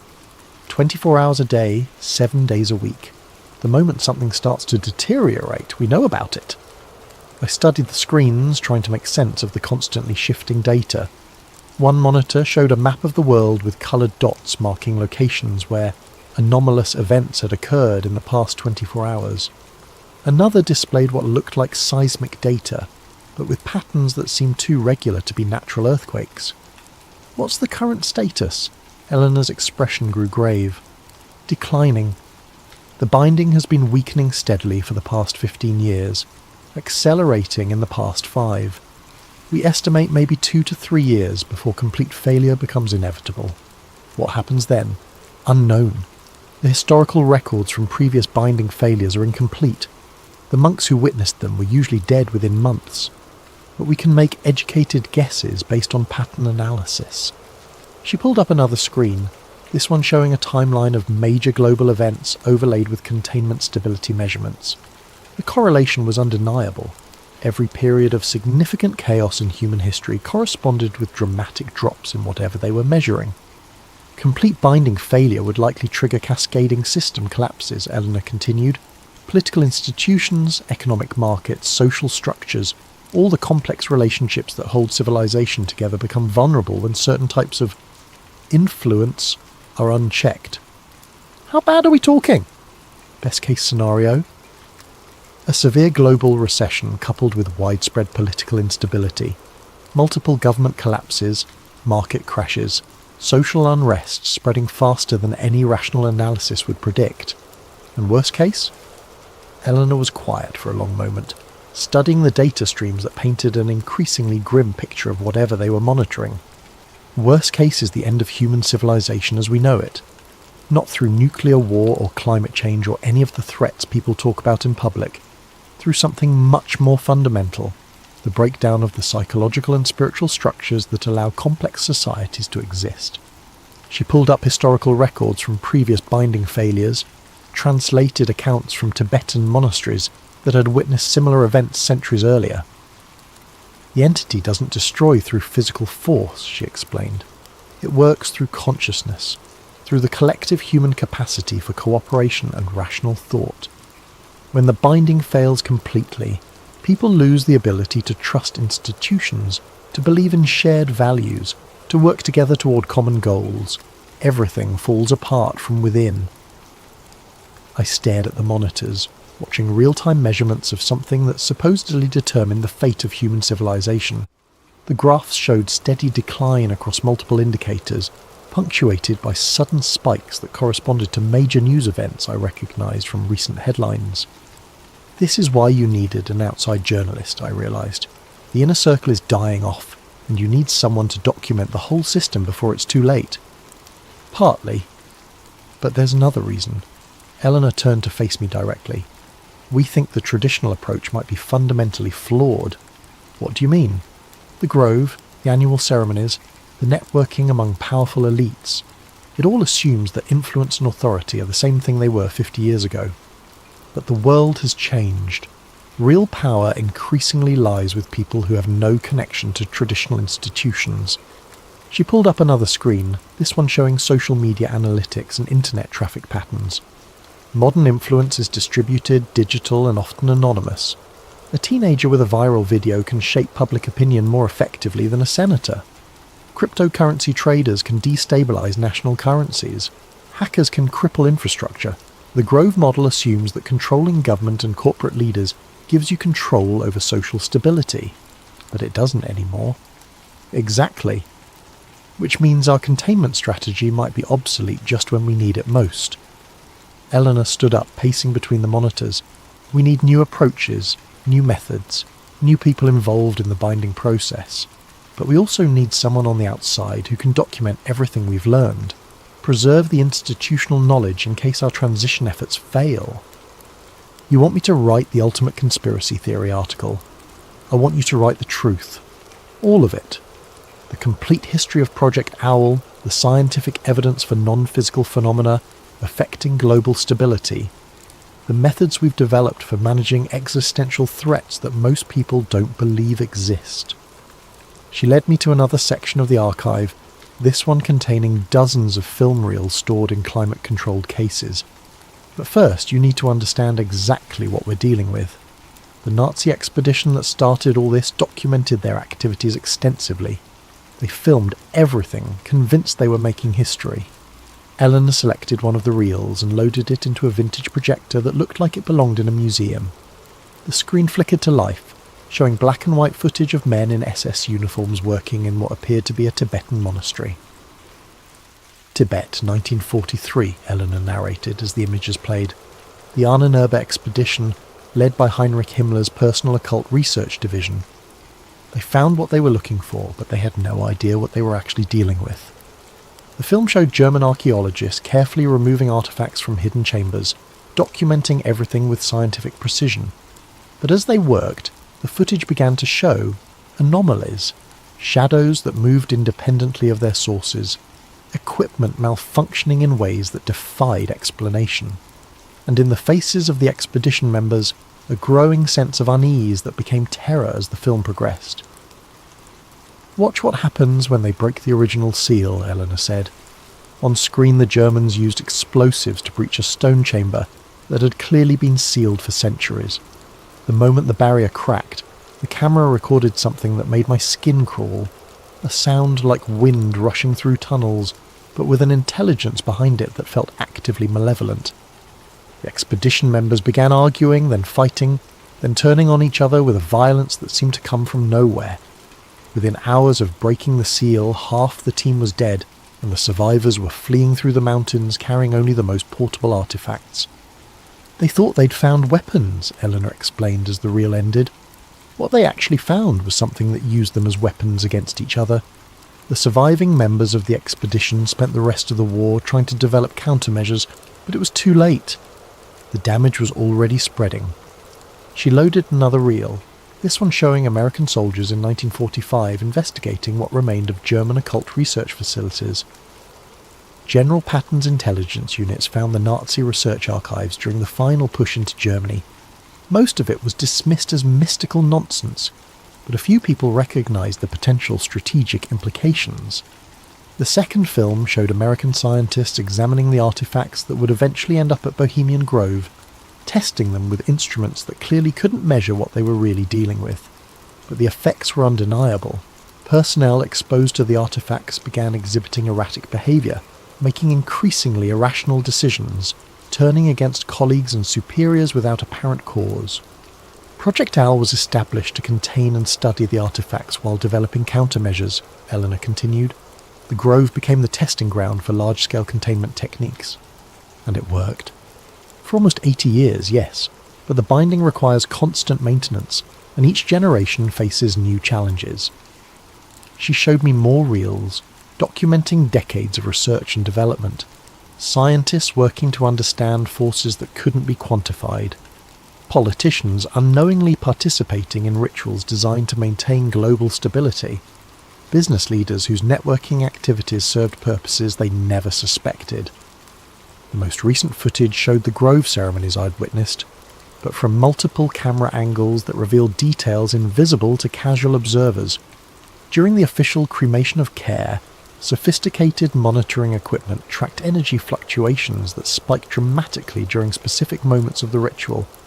The hidden ceremony showed even more dramatic readings, with measurements that peaked exactly when the chanting reached its climax.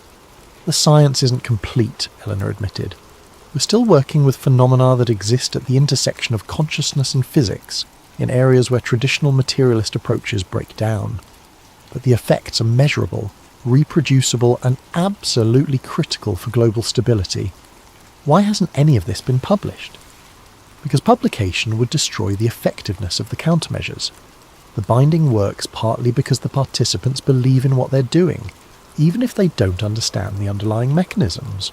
Widespread skepticism and debunking would undermine the psychological foundations that make the ritual effective.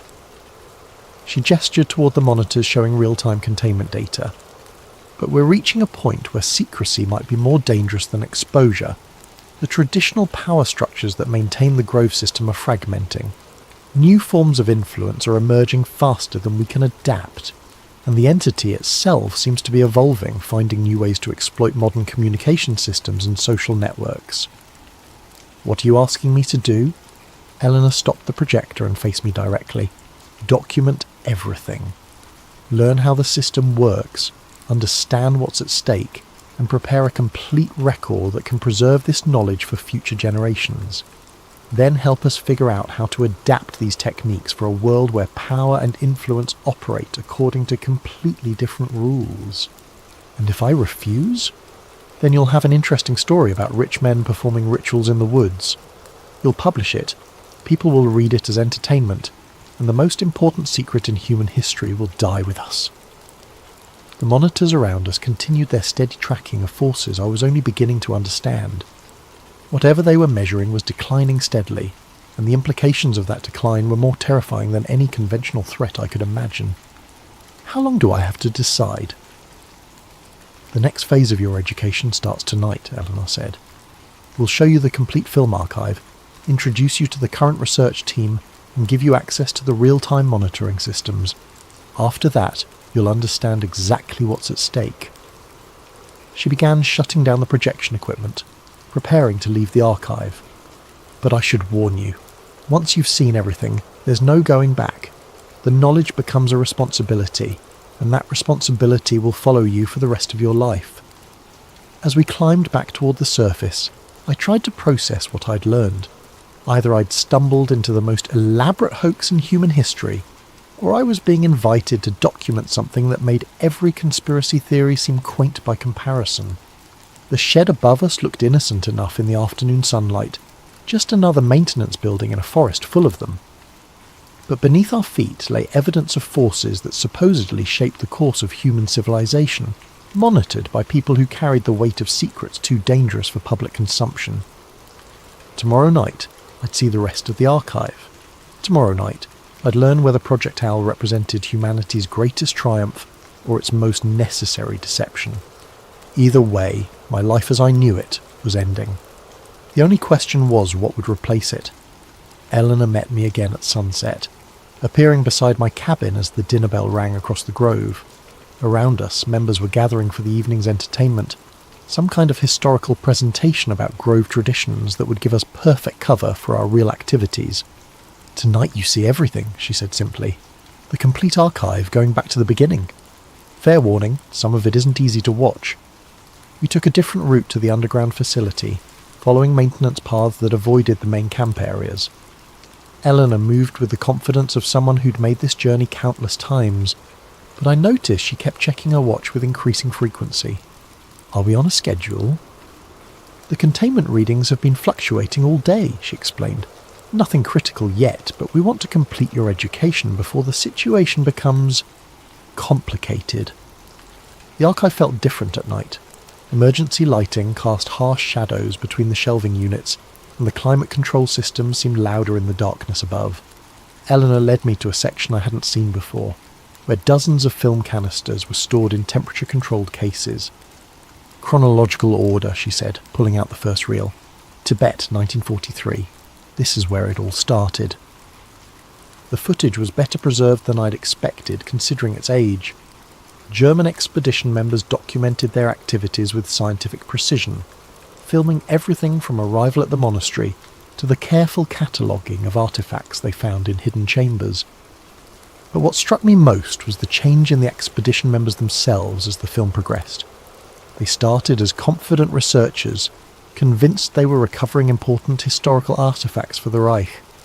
By the end, they were hollow-eyed and paranoid, jumping at shadows and arguing with increasing violence over trivial decisions. "Watch the progression," Eleanor advised as she loaded the second reel.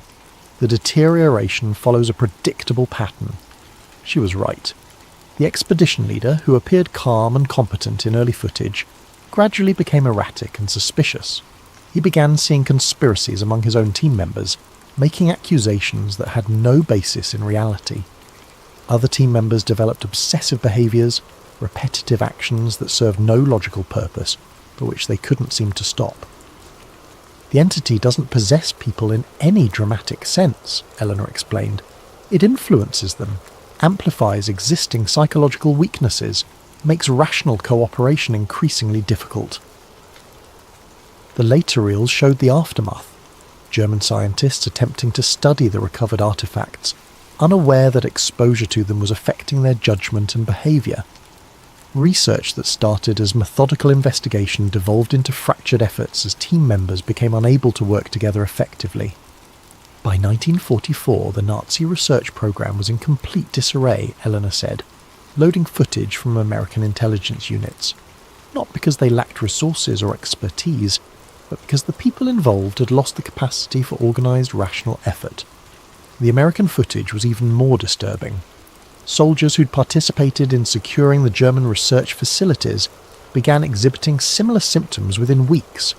Paranoia, aggression, an inability to follow orders or work as a team. The artifacts were quickly transferred to secure facilities, but the damage was already spreading through the military units involved. This is when President Roosevelt authorized Project Owl, Eleanor said, showing me classified documents I definitely shouldn't have been seeing. The decision was made to contain the artifacts rather than study them, at least until we understood what we were dealing with. The next series of reels documented the early years of the Grove's involvement. Prominent businessmen and politicians who thought they were participating in elaborate team-building exercises, unaware that their activities were being carefully monitored for their effects on containment stability. The beautiful irony, Eleanor noted, is that the most effective participants were people who took the rituals seriously, without believing in their literal truth. They invested genuine emotional energy in symbolic activities, creating the psychological resonance necessary for containment without the skepticism that would undermine it. I watched decades of Grove ceremonies, seeing the evolution from crude early attempts to the sophisticated rituals I'd witnessed. The filmmakers documented everything from multiple angles, tracking correlations between participant behaviour and mysterious readings on monitoring equipment. The breakthrough came in 1963, Eleanor said, loading a reel marked Project Mindbridge Consciousness Research Initiative. We finally began to understand the relationship between collective human consciousness and what we were trying to contain. This footage showed scientists working with equipment that looked decades ahead of anything I'd seen in public research facilities. They were mapping what they called psychic resonance fields, measuring the effects of focused group attention on phenomena that traditional science insisted didn't exist. Consciousness isn't passive, Eleanor explained as the footage showed researchers monitoring brainwave patterns during Grove ceremonies. Under specific conditions, focused human attention can influence physical processes through mechanisms we still don't fully understand. The evidence was compelling. During successful binding rituals, monitoring equipment showed dramatic changes in local electromagnetic fields, gravitational anomalies, and other effects that defied conventional explanation. The more focused and emotionally invested the participants, the stronger the measured effects. But the most important discovery was that the entity itself is conscious, Eleanor continued, loading a reel from the 1970s. Not conscious like a human or animal, but aware in ways that allow it to adapt and respond to our containment efforts. This footage was harder to watch. It showed experiments where researchers deliberately weakened containment protocols to study the entity's responses. The results were horrifying. Within hours, people exposed to the weakened binding began turning on each other with a savagery that had no rational explanation. We learned that it doesn't just influence behaviour randomly, Eleanor said. It targets the specific psychological and social bonds that hold groups together.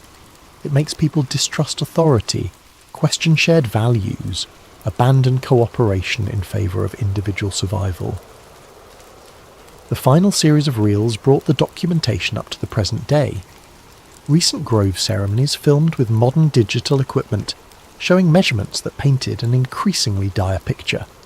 The binding was weakening despite their best efforts, and the entity's influence was spreading through channels they were still struggling to understand. Internet culture, social media, digital communication, they've created new vectors for the kind of psychological influence the entity specialises in, Eleanor explained. People are more isolated, more suspicious, more prone to conspiracy thinking than ever before. The very technologies that connect us globally are making us more vulnerable to forces that exploit human psychological weaknesses. She showed me correlation analyses that were truly frightening. Every major spike in online harassment, political extremism, and social division corresponded with measured fluctuations in containment stability. The entity wasn't just confined to the physical artifacts anymore.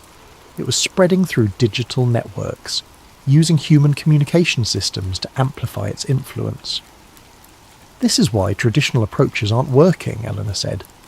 The Grove model assumes that controlling physical locations and influential people gives you control over social stability. But in a networked world, influence operates according to completely different rules. The most recent footage showed research teams working on new approaches, attempts to create digital containment protocols online rituals that could engage globally distributed participants, technological methods for monitoring and countering the entity's influence through internet channels. The preliminary results are promising, Eleanor admitted, but we're running out of time. The traditional binding is failing faster than we can develop alternatives. She turned off the projection equipment and faced me directly. That's the complete record. 80 years of research containment and gradual understanding of something that exists at the intersection of consciousness and physics. Now, you understand what we're really dealing with. I sat in silence for several minutes, trying to process what I'd seen. The footage was too detailed, too consistent, too well documented to be an elaborate hoax. But accepting it as real meant accepting that everything I thought I knew about how the world worked was fundamentally incomplete. What do you need from me? Help us bridge the gap between old knowledge and new realities, Eleanor said. Document everything we've learned, but also help us figure out how to adapt these techniques for a world where influence operates through social media and digital networks rather than exclusive clubs and private meetings. I'm a journalist, not a researcher. You're someone who understands how information spreads in the modern world, how narratives form and evolve, how public opinion gets shaped by forces most people never notice. Those are exactly the skills we need. She gestured toward the monitors showing real-time containment data. The entity is learning to use our own communication systems against us. We need people who understand those systems well enough to develop countermeasures. And if we fail, Eleanor's expression grew grave. Then within the next few years, human civilization enters a period of chaos and collapse, unlike anything in recorded history. Not through war or natural disaster, but through the breakdown of the psychological foundations that make complex societies possible. The weight of what she was telling me settled on my shoulders like a physical burden.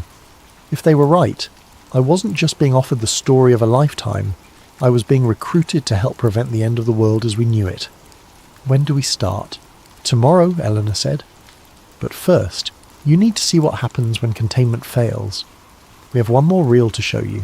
Footage from 1962, when a test of weakened binding protocols got out of hand. She loaded the final reel, and I watched something that would haunt my dreams for years to come. Research subjects exposed to deliberately weakened containment turned on each other with a ferocity that looked less like human behaviour than like animals driven mad by disease. Within hours, rational people became incapable of basic cooperation, seeing enemies everywhere, responding to imagined threats with real violence. Multiply that by global population, Eleanor said quietly, and you begin to understand what we're trying to prevent. As we climbed back toward the surface, I realised there was no going back. Whether Project Owl represented the most important secret in human history, or the most elaborate delusion ever created, I was now part of it. The knowledge had become a responsibility, and that responsibility would shape everything I did for the rest of my life. Above us, the Grove continued its normal activities. Powerful people, networking and bonding, unaware that their casual retreats served a purpose that might determine the survival of human civilization. Tomorrow I'd begin learning how to help them succeed. I woke before dawn to the sound of helicopters, not the distant drone of aircraft passing over, but the heavy thrum of rotors directly overhead, circling the Grove in patterns that suggested search rather than transport. Eleanor appeared at my cabin door before I'd finished dressing, her usual composed demeanour replaced by urgent tension. "We have a problem," she said simply. "Someone's been monitoring our activities." She led me quickly through the forest, avoiding the main paths and staying under tree cover that would hide us from aerial observation.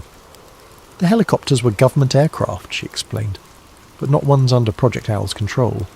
Different agencies have different levels of clearance, she said as we moved. Some know about our activities, some know only pieces, and some know nothing but suspect something significant is happening here. Which category do the helicopters represent? The dangerous one. People who know enough to be suspicious but not enough to understand the consequences of interference. We reached the concealed entrance to the archive facility, but Eleanor didn't lead me inside. Instead, she continued deeper into the forest, towards sections of the Grove I'd never seen. The underground facility is compromised, she explained. Motion sensors, thermal imaging, electromagnetic monitoring. anyone with the right equipment can detect activity below ground. We need to show you the backup systems. After 20 minutes of hiking through increasingly dense forest, we reached what appeared to be a natural clearing dominated by a single massive redwood. Eleanor approached the tree and pressed her hand against a section of bark that looked identical to every other section. A hidden panel slid aside, revealing modern electronic equipment built directly into the living wood. "Emergency monitoring station," she said, activating screens that showed the same real-time data I'd seen in the underground archive. "If the main facility's compromised, we can still track containment stability from here." The readings were worse than anything I'd seen before. Multiple indicators showed rapid deterioration, with fluctuations that spiked dramatically every time the helicopters passed overhead. "Electromagnetic interference," Eleanor explained. "The aircraft are disrupting the resonance fields that maintain the binding. They don't know what they're doing, but the effect is cumulative."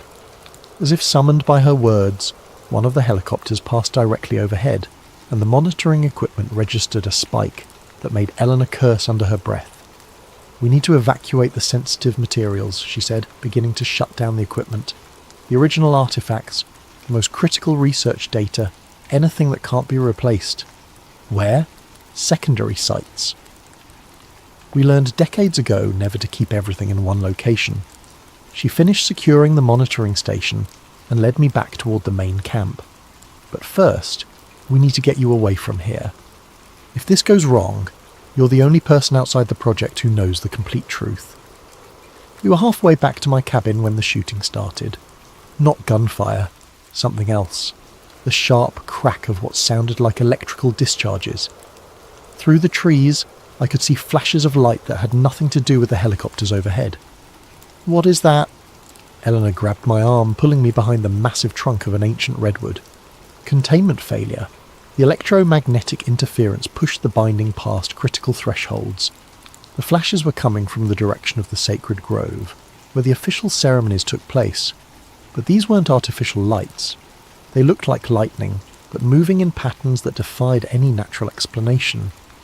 "The entity is breaking through," Eleanor said, checking her watch with obvious anxiety. "Localized manifestation, probably limited to the immediate area, but we need to implement emergency protocols immediately." "What kind of emergency protocols?"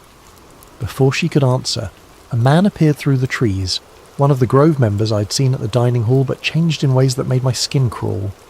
His face was twisted with rage that seemed to come from nowhere, and he was carrying what appeared to be a broken tree branch like a weapon. "You?"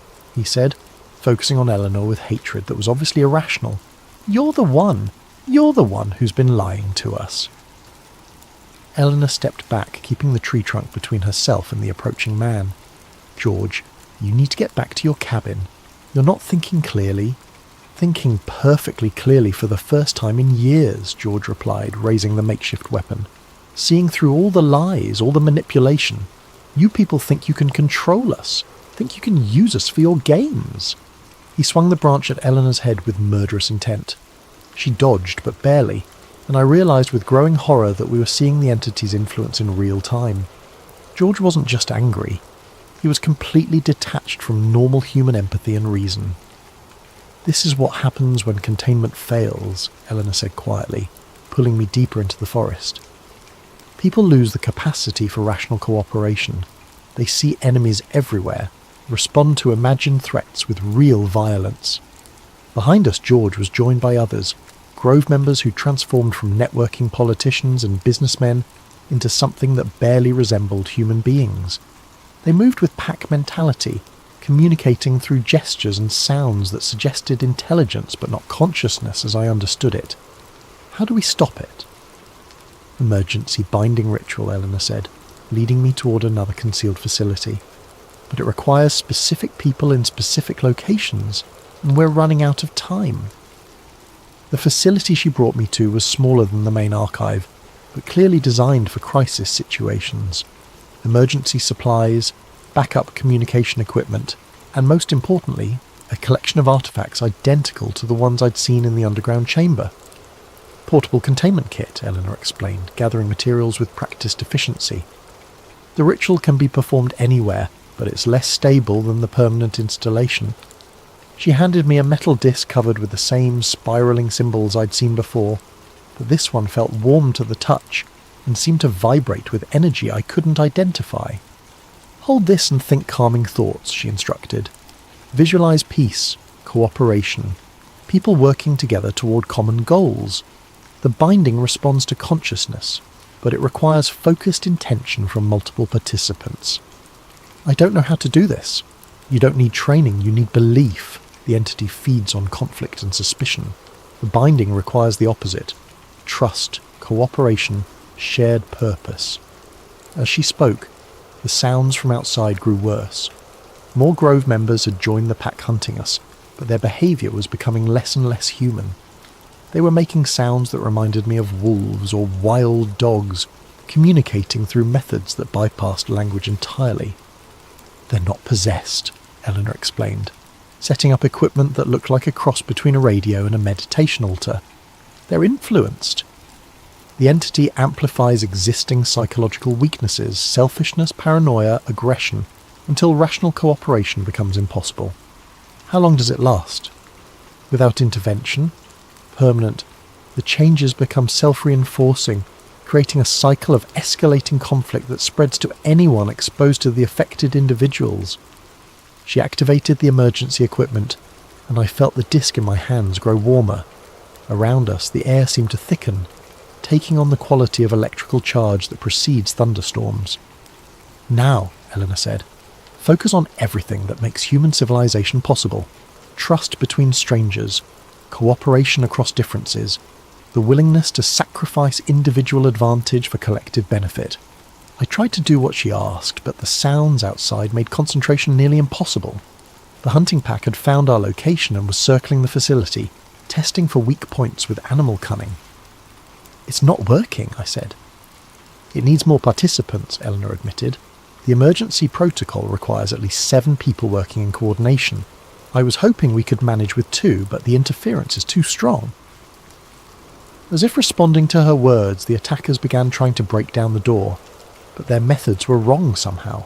They were using tactics that might work against prey animals, but not against humans who understood tools and leverage. "Their intelligence is being affected," Eleanor observed. "They're losing abstract reasoning, reverting to more primitive cognitive patterns. Is that good or bad for us?" "Both. They can't plan sophisticated attacks, but they also can't be reasoned with or distracted." The door was beginning to buckle under coordinated assault. Within minutes they'd break through, and I had no illusions about what would happen then. The people outside might once have been politicians and businessmen, but they'd become something that saw us as threats to be eliminated. Eleanor made a decision that probably saved our lives. "Run," she said, gathering the most essential artifacts into a backpack. "There's a service road 2 miles north of here. Follow it east until you reach Highway 101, then go south to San Francisco. What about you?" "I'll try to implement the emergency protocol with whatever Grove members are still unaffected. But you need to get this information to the outside world." She handed me a small device that looked like an ordinary cell phone but felt heavier than it should. "Encrypted satellite communicator," she explained. "Speed dial 1 connects you to our backup facility in Colorado. Tell them what happened here and give them your location. They'll arrange extraction and debriefing." The door gave way just as we climbed out through a concealed rear exit. I heard Eleanor shouting something that sounded like Latin, saw flashes of light that suggested she was attempting some kind of emergency ritual, but I was already running through the forest as fast as the terrain would allow. Behind me the sounds of conflict grew worse, not just the pack that had been hunting us, but what sounded like warfare spreading throughout the grove. The entity's influence was expanding, affecting more and more people, creating a feedback loop of violence that would keep escalating until someone found a way to stop it. I ran for over an hour, following game trails and maintenance paths that led generally north. Twice I heard helicopters overhead, but I couldn't tell if they were still part of the problem or part of some attempted solution. The encrypted communicator remained silent. Either the backup facility was out of range, or something had happened to it as well. The service road, when I finally found it, was blocked by abandoned vehicles. Grove security guards had apparently fled their posts, leaving gates open and equipment scattered. Whatever had happened here was bigger than just the immediate area around the sacred grove. I followed the road east on foot, staying off the asphalt to avoid being visible from the air. The communicator finally picked up a signal as I reached higher ground, but when I activated speed dial 1, the response wasn't what I had expected. "Project Owl emergency line," a voice said. "State your clearance level and location." "I don't have a clearance level," I said. "Eleanor Hartwell gave me this device. There's been a containment failure at Bohemian Grove." A pause, then. "Are you the journalist?" "Yes." "We've been expecting your call. What's your current location?" I described my position as best I could, and the voice gave me coordinates for a pickup point 5 miles south of my position. "Emergency extraction team is en route," the voice said. "ETA 40 minutes. Stay hidden until you see a black helicopter with owl markings." "What happened to Eleanor?" Another pause, longer this time. "Unknown. We lost contact with all Grove personnel 3 hours ago. You may be the only survivor with first-hand knowledge of the incident." The call ended, leaving me alone on a forest road with the weight of impossible knowledge. If Eleanor was right, I'd just witnessed the beginning of something that could destroy human civilization. If she was wrong, I'd been recruited into the most elaborate delusion in history. Either way, there was no going back. The story I'd come to investigate had become my life, and that life would never be the same. The helicopter that picked me up wasn't military, but it wasn't civilian either. Black, unmarked, with sound dampening that made it whisper rather than roar. The pilot didn't speak during the 40-minute flight south, and the windows were tinted too dark to see our destination until we landed. The facility looked like a corporate retreat centre, modern architecture nestled in rolling hills, solar panels and native landscaping that suggested environmental consciousness rather than government secrecy. Only the subtle security measures revealed its true nature. Sensors disguised as decorative elements, barriers that looked like artistic features, multiple escape routes hidden as walking paths. Eleanor was waiting for me in the lobby. She looked exhausted but uninjured, wearing clean clothes that suggested she'd arrived well before me. Relief flooded through me at seeing her alive, followed immediately by suspicion about how she'd gotten here so quickly. "You made it," she said, embracing me with what felt like genuine emotion. "I wasn't sure you would." "How are you here?" "I thought you were trapped at the Grove." "Emergency protocols," she explained, leading me toward a conference room. "The moment containment failed, automated systems began evacuating key personnel and sensitive materials. I was out within minutes of your escape." The conference room contained a dozen people I'd never seen before, all of them studying multiple screens showing data feeds from Bohemian Grove. The footage was disturbing. Grove members moving in coordinated packs, exhibiting behaviour that looked less human with each passing hour. "Situation report," said a woman who appeared to be in charge, younger than Eleanor, with the bearing of someone accustomed to making life-and-death decisions under pressure. "Complete local containment failure," Eleanor replied. "The electromagnetic interference from unauthorized surveillance pushed binding stability past critical thresholds. The entity achieved localized manifestation and began directly influencing exposed personnel. Casualties? Unknown. Approximately 200 Grove members were on site when the failure occurred. Current status of affected individuals is unclear, but behavioral modification appears to be progressing according to predicted patterns. I watched the screens showing real-time footage from the Grove, trying to process what I was seeing. The people in the images moved with animal coordination, but their actions showed planning and intelligence that suggested they weren't completely reduced to primitive instincts. "They're organizing," I observed. "Exactly," said the woman in charge. "The entity doesn't just cause chaos, it creates new forms of order based on conflict and dominance rather than cooperation and trust. Left unchecked, the affected population will form a functional society, but one dedicated to spreading their condition to others." "How?" Eleanor pulled up additional screens showing modelling predictions. "Physical contact isn't required. Extended exposure to affected individuals gradually influences behaviour in others. The process is slower than direct manifestation, but it's cumulative and irreversible without intervention." "What kind of intervention?" "That's what we need to decide," the woman in charge said. "We have 3 options, none of them good." She activated a presentation that laid out scenarios with clinical precision. Option 1, military containment.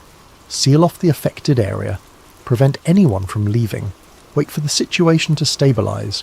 The affected population would eventually die off, but we'd lose any chance of understanding how the entity adapted to modern conditions. Option 2. Aggressive binding ritual. Deploy our full capabilities to re-establish containment, potentially reversing the effects on affected individuals. High probability of success, but it would require resources that might be needed for future emergencies. Option 3. Strategic documentation.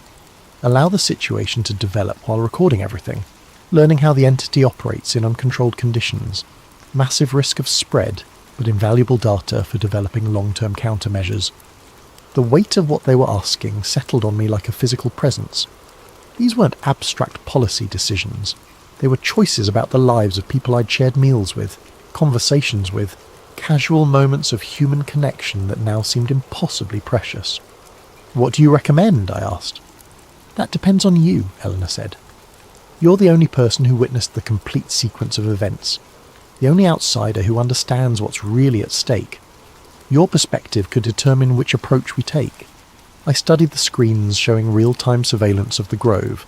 The affected members were building something, crude structures that served purposes I couldn't identify, but which suggested they retained enough intelligence to plan and execute complex projects. They're not just reverting to primitive behaviour, I realised. They're creating something new. "Exactly," Eleanor confirmed. "The entity doesn't destroy civilization. It transforms it into something that serves its purposes rather than human ones. And if this spreads beyond the Grove..." "Modelling suggests a tipping point around 10,000 affected individuals," the woman in charge said. "Beyond that, containment becomes impossible. The entity achieves critical mass and begins reshaping human civilization according to its own principles." I stared at the screens, watching people who'd once controlled vast resources and wielded enormous influence reduced to something that resembled humanity, but fundamentally wasn't. The choice they were asking me to make would determine not just the fate of those individuals, but potentially the future of human civilization itself. "How long do we have to decide?" "Hours," Eleanor said grimly. "The affected population is already attempting to breach the Grove's perimeter. Once they reach populated areas, the window for containment closes permanently." As if summoned by her words, alarms began sounding throughout the facility. On the screens, we watched Grove members systematically dismantling the barriers that had kept them isolated from the outside world. They moved with coordinated purpose, using tools and techniques that suggested retained intelligence despite their transformed state. "They're adapting faster than our models predicted," the woman in charge observed. "The entity is learning from direct interaction with modern infrastructure." I made my decision. "Option 2, I said. "Full binding ritual. Try to save them." Eleanor nodded grimly. "It'll require everything we have. If we fail, there won't be resources left for future containment efforts. And if we do nothing, there won't be a future to contain." The next 6 hours passed in a blur of coordinated activity. Teams deployed to locations around the Grove, carrying artifacts and equipment I was only beginning to understand. The binding ritual required precise positioning, perfect timing, and absolute faith in principles that defied everything I'd learned about how the world worked. But it worked. I watched on screens as the coordinated behaviour of the affected Grove members gradually became confused, then chaotic, then slowly returned to something recognisably human. The transformation took hours, but by dawn rescue teams were extracting survivors who remembered nothing of their transformed state but everything of their normal lives. The official story, when it emerged, blamed a gas leak for temporary behavioural effects among Grove attendees. A few conspiracy theorists suggested government mind control experiments, but without hard evidence, their theories joined the usual background noise of speculation about elite gatherings. 6 months later, I sit in my apartment staring at a hard drive containing the complete documentation of Project Owl. Video footage, research data, historical records, and testimony from dozens of participants spanning 8 decades of secret work to maintain global stability. The binding held. The Grove members recovered completely, with no memory of their transformation. The immediate crisis passed, and the world continued its normal pattern of manageable chaos, and incremental progress. But the monitoring data tells a different story. The entity learned from its brief manifestation. Each subsequent containment requires more resources, more participants, more sophisticated countermeasures. The traditional approaches that worked for decades are becoming less effective with each passing year. Eleanor calls weekly with updates from facilities I'm not supposed to know exist. Teams working on digital containment protocols, researchers developing new methods for managing consciousness-based phenomena, analysts tracking the entity's adaptation to modern communication networks. They're making progress, but the race is getting closer. My phone buzzes with news alerts. Political assassinations in 3 countries, simultaneous market crashes that defy economic analysis, social unrest spreading through digital networks faster than anyone can track. Each event correlates with fluctuations in containment stability, signs that the old binding is weakening despite our best efforts. I have a choice to make. The hard drive contains everything needed to preserve Project Owl's institutional knowledge. Published as fiction, it would ensure the information survives, even if the current organisation fails. Presented as investigative journalism, it might mobilise resources for developing new containment methods. But publication might also undermine the psychological foundations that make the binding effective. Widespread skepticism could destroy the very mechanisms that have protected human civilization for 80 years. My cursor hovers over the upload button for a secure server that would distribute the complete files to journalists worldwide.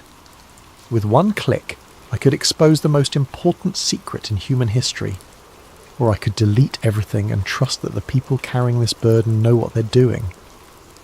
Outside my window, the city continues its normal rhythm of traffic and commerce.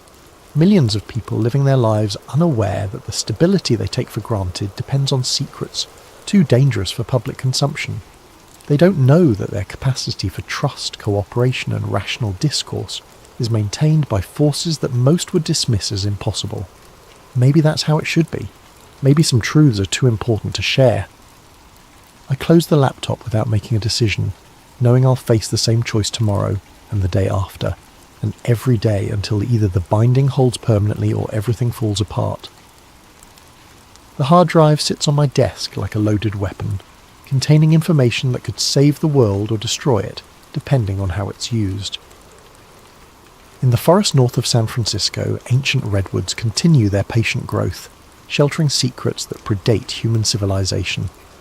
Beneath their roots, monitoring equipment tracks forces that exist at the intersection of consciousness and physics, measuring phenomena that determine whether humanity remains capable of the cooperation and trust that make complex societies possible.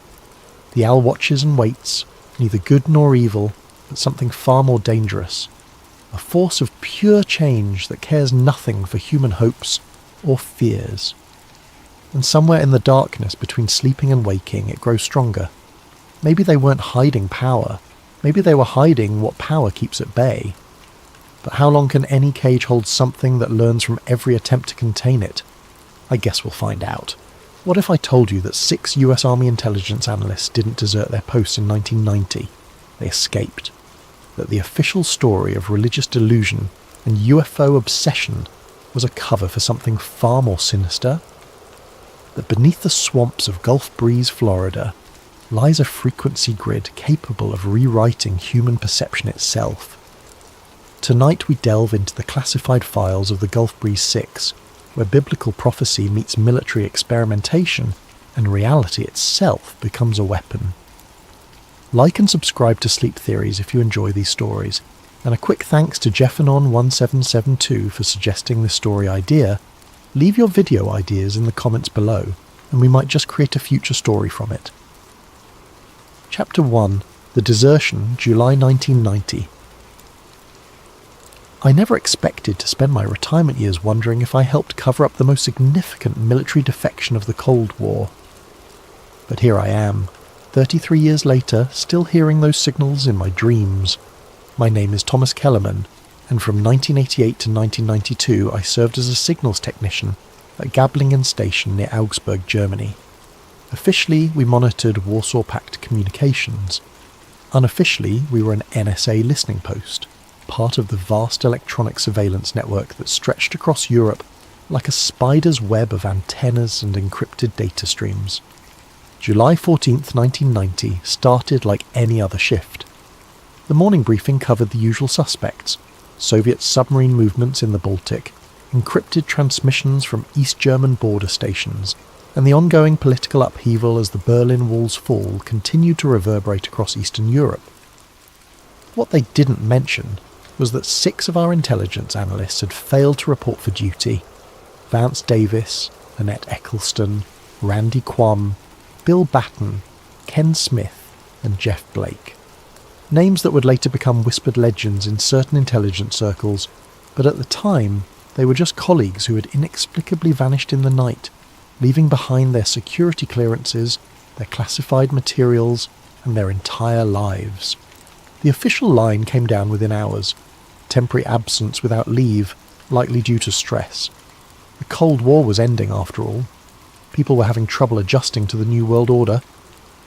But I knew something else was happening, because I had been monitoring the communications logs for weeks leading up to their disappearance. Starting in mid-June, our satellite intercepts had begun picking up encrypted bursts at strange intervals. Not the usual Soviet chatter, this was something different. The signals came in clusters of 6, always 6, transmitted on frequencies that corresponded to no known military or civilian bands. Too regular to be atmospheric interference, too irregular to match any training exercise schedule we had on file. What made these transmissions truly unusual was their timing. They always occurred during geomagnetic storms, those invisible tempests in Earth's magnetic field that could disrupt communication satellites and cause aurora displays as far south as Germany.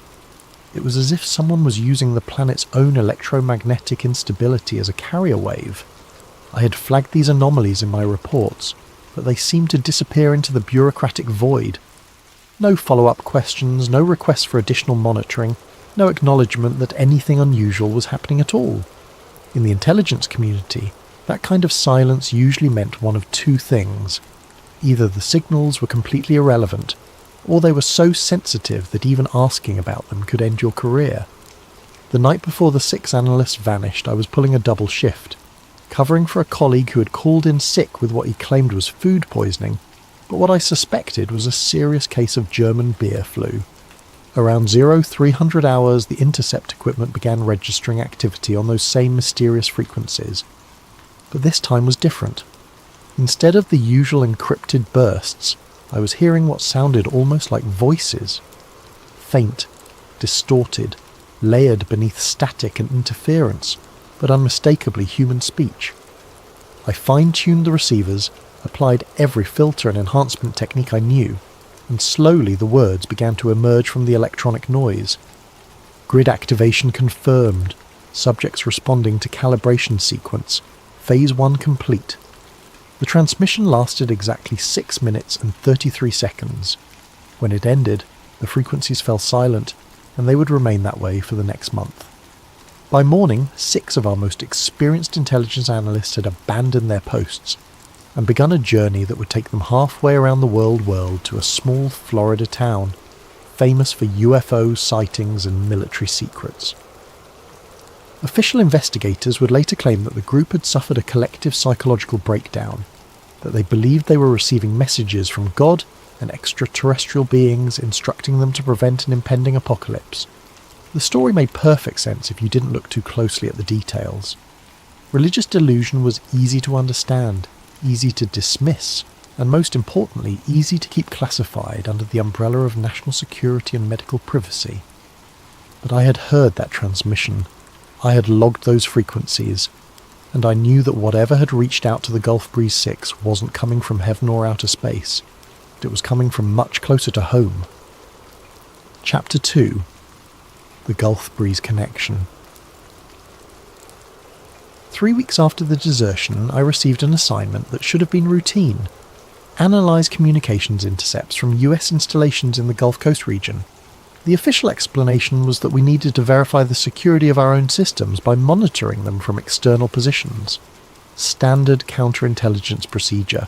Nothing unusual about it. But when I saw the primary target location, my hands began to shake.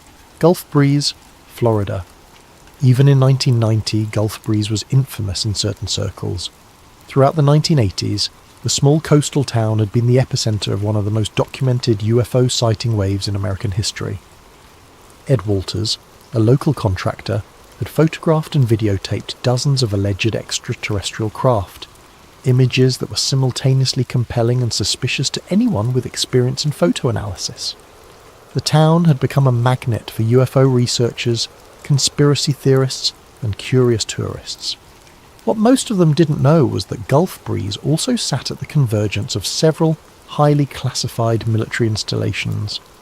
Eglin Air Force Base dominated the region with its sprawling test ranges and advanced weapons research facilities.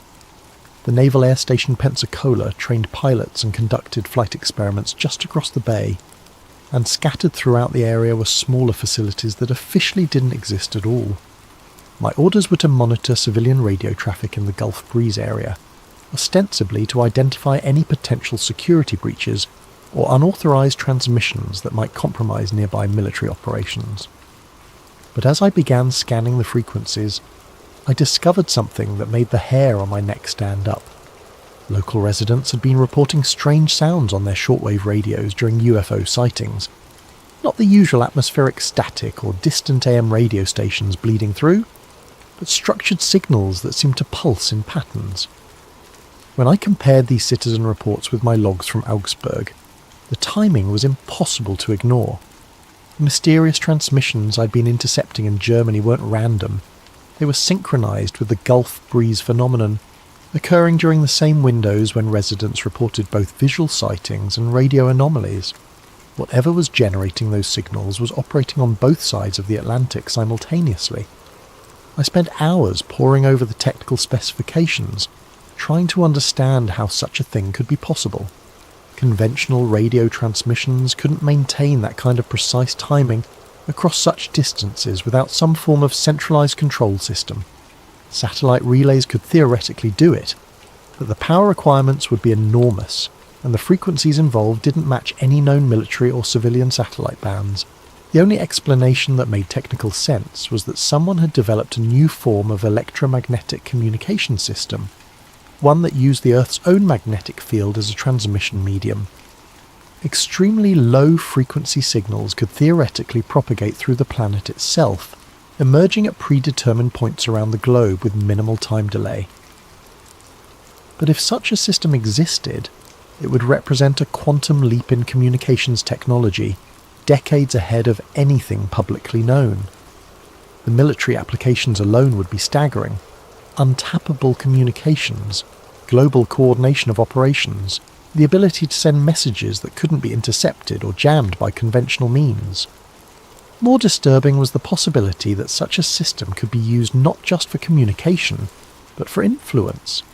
Extremely low-frequency electromagnetic fields had been shown to affect human brain activity, potentially altering mood, perception, and even inducing hallucinations or mystical experiences. If someone could generate precisely controlled ELF fields across wide geographic areas, they would possess a weapon more subtle and dangerous than nuclear arms. As I continued monitoring Gulf Breeze, a pattern began to emerge. The town wasn't just experiencing random UFO sightings. The incidents were following a schedule, occurring at regular intervals that corresponded to known fluctuations in the Earth's magnetic field. Geomagnetic storms, solar flare activity, even the lunar cycle seemed to influence when and where the phenomena appeared. It was beginning to look less like extraterrestrial visitation, and more like a carefully controlled experiment in applied psychophysics. The official reports on the Gulf Breeze 6 claimed they had been drawn to the area by religious visions and UFO obsession. But what if the truth was exactly the opposite? What if they hadn't been deluded by their experiences, but had somehow become aware of the real purpose behind the Gulf Breeze phenomenon? What if they hadn't deserted at all, but had tried to expose something that someone very powerful wanted to keep hidden? Chapter 3. The Missing Weeks. Tracking the movement of 6 AWOL military personnel across international borders should have been impossible without official cooperation, but in the intelligence community favours a currency, and I had accumulated enough goodwill over the years to call in a few debts. According to official records, Vance Davis and his 5 companions had simply driven around for the month, between their desertion in Germany and their arrest in Gulf Breeze. No specific route, no documented stops, just a vague journey across Europe and the Atlantic that somehow ended in the most UFO-active town in America. But credit card records tell a different story when you know how to read them. My contact at the Defence Finance and Accounting Service, a civilian contractor named Margaret who had been processing military pay vouchers since the Carter administration, had always been curious about unusual patterns in service member spending. When I asked her to run an informal audit on the Gulf Breeze 6, she discovered discrepancies that should have triggered a full investigation. The group's credit cards showed purchases at specific locations that didn't match the official timeline. Gas stations in Frankfurt, hotel bills in Amsterdam, meal charges in London, and then a curious gap of several days before transactions resumed in Miami. But the travel timing was impossible. Even accounting for the fastest commercial flights, they couldn't have covered those distances in the recorded timeframes. More suspicious were the locations of some purchases. 3 separate transactions occurred at or near facilities that, according to my security clearance database, were classified NASA communication stations. These weren't public visitor centres or launch viewing areas, but secured uplink facilities that handled satellite communications for various government agencies. One transaction in particular caught my attention. A fuel purchase at a service station less than 2 miles from Cape Canaveral Air Force Station, made at 3:47 a.m. on August 3rd, 1990. The timing coincided with a scheduled test of the Air Force Satellite Control Network, a classified system used to command and control military reconnaissance satellites. But the strangest part of the financial trail wasn't what was there, but what wasn't. Despite supposedly travelling for over a month with 6 people, the total expenditures were far too low. Even accounting for careful budgeting, the amount suggested they had either received outside funding or had spent significant time in locations where no purchases were necessary. While I was piecing together their financial movements, another piece of the puzzle emerged from an unexpected source. Chief Petty Officer Maria Rodriguez, stationed at Naval Air Station Pensacola, had been a friend since our joint assignment at a NATO communications facility in the mid-1980s. When I mentioned I was looking into unusual military movements in the Gulf Coast region, she hesitated, then told me something that had been bothering her for months.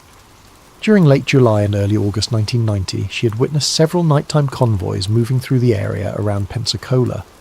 Military vehicles, but not following standard protocols. No advance notification to base security, no logged movements in the transportation databases, and most unusual of all, mixed service branches in the same convoy. Army trucks, Navy communications vans, and Air Force technical vehicles all travelling together, she explained. In 30 years of service, I've never seen anything like it. Different branches don't just spontaneously coordinate transport operations, especially not in the middle of the night. The convoys always moved east, toward the more remote areas of Eglin Air Force Base's vast test ranges. Maria had tried to follow one convoy out of curiosity, but had been turned back at a checkpoint that shouldn't have existed according to any base map she had access to.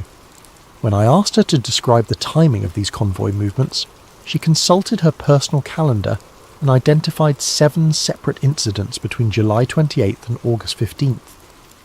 I cross-referenced these dates with the Gulf Breeze 6 credit card transactions and found 3 direct correlations. The implications were staggering. The 6 missing analysts hadn't simply wandered aimlessly until ending up in Gulf Breeze by chance. They had been moving in coordination with military operations, possibly as part of those operations. Their month of supposed aimless travel might have been a month of active participation in whatever classified project was centred in the Gulf Coast region. But if they were working with official military units, why were they classified as deserters? Why arrest them at all? The only logical explanation was that something had gone wrong.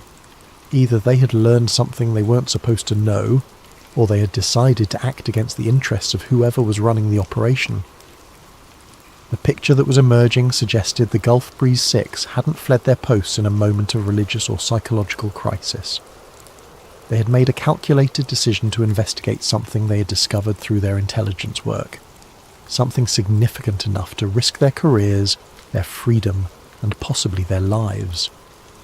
What they found in Gulf Breeze would soon be locked away in classified files, their testimonies buried under layers of national security restrictions and mental health evaluations. But the physical evidence of their journey, the credit card trails, the convoy sightings, the coordination with military movements, painted a picture of 6 intelligence professionals who had stumbled onto one of the most closely guarded secrets of the modern military-industrial complex. They hadn't been running away from their duties, they had been running toward the truth. Chapter 4. The Notebook. 3 months after the Gulf Breeze 6 were arrested, I found myself sitting in a classified briefing room at Gablingen Station, staring at photocopied pages that would haunt me for the next 3 decades. The briefing was ostensibly about communication security protocols, a routine update on protecting classified information from hostile intelligence services. But Colonel Harrison, our commanding officer, had included an unusual case study: the confiscated materials found in the possession of the 6 missing analysts. These documents represent a clear example of how psychological instability can compromise operational security, Harrison explained, clicking through a series of overhead slides. The subjects had filled multiple notebooks with what they claimed were divine revelations and extraterrestrial communications.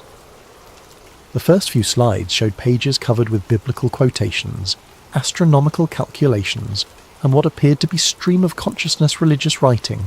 Standard delusional material, the kind of thing you might expect from someone undergoing a psychological breakdown. But then Harrison displayed a page that made my breath catch in my throat. It was a precise technical diagram showing concentric circles overlaid with coordinate grids. Numbers ran down the left margin in columns, each entry corresponding to a specific point within the circular pattern. At first glance, it looked like some kind of abstract mathematical exercise, possibly related to their intelligence training. But I recognised the structure immediately. It was identical to the geomagnetic mapping systems we used to predict atmospheric interference with satellite communications. The concentric circles represented zones of electromagnetic field strength, with the coordinates marking specific points where field interactions would be strongest. What made this diagram extraordinary was its precision. The calculations weren't the work of amateurs or delusional individuals. They represented advanced understanding of electromagnetic field theory and geophysical dynamics. Someone with extensive technical training had created this, someone who understood the complex relationships between Earth's magnetic field, atmospheric conditions, and electromagnetic wave propagation. More disturbing were the coordinate references scattered throughout the diagram. I recognised several immediately, known locations of HARP research facilities that wouldn't be publicly acknowledged for several more years. The high-frequency active auroral research program was still in its planning stages in 1990, with most details classified at levels far above my clearance. Yet somehow, the Gulf Breeze 6 had obtained not just the locations of future HARP installations, but detailed technical specifications for their intended operations. The subjects claimed these diagrams represented a global communications network, Colonel Harrison continued, supposedly operated by extraterrestrial intelligences in cooperation with shadowy government agencies. Classic paranoid delusion material, but we need to understand how classified location data became incorporated into their fantasies. I wanted to raise my hand to point out that the mathematics in these diagrams were far too sophisticated for delusional rambling, that the coordinates were too accurate to be coincidental. But something in Harrison's tone suggested that questions weren't welcome, that this briefing was more about delivering a message than seeking input. As the slides continued, more patterns emerged. The notebook pages showed detailed analysis of electromagnetic frequency bands, calculations for signal propagation through various atmospheric conditions, and most intriguingly, timelines that correlated specific dates with geomagnetic storm activity. The authors had been tracking the relationship between solar activity, Earth's magnetic field fluctuations, and optimal windows for long-range electromagnetic communication. One page showed a hand-drawn map of the Gulf Coast region, with lines connecting various military installations. Eglin Air Force Base, Naval Air Station Pensacola, and several smaller facilities were marked with symbols that corresponded to specific electromagnetic frequencies. It looked like a plan for coordinated transmission operations, with each facility contributing to a larger network effect. But the most chilling element appeared on the final slides, excerpts from what appeared to be intercepted communications.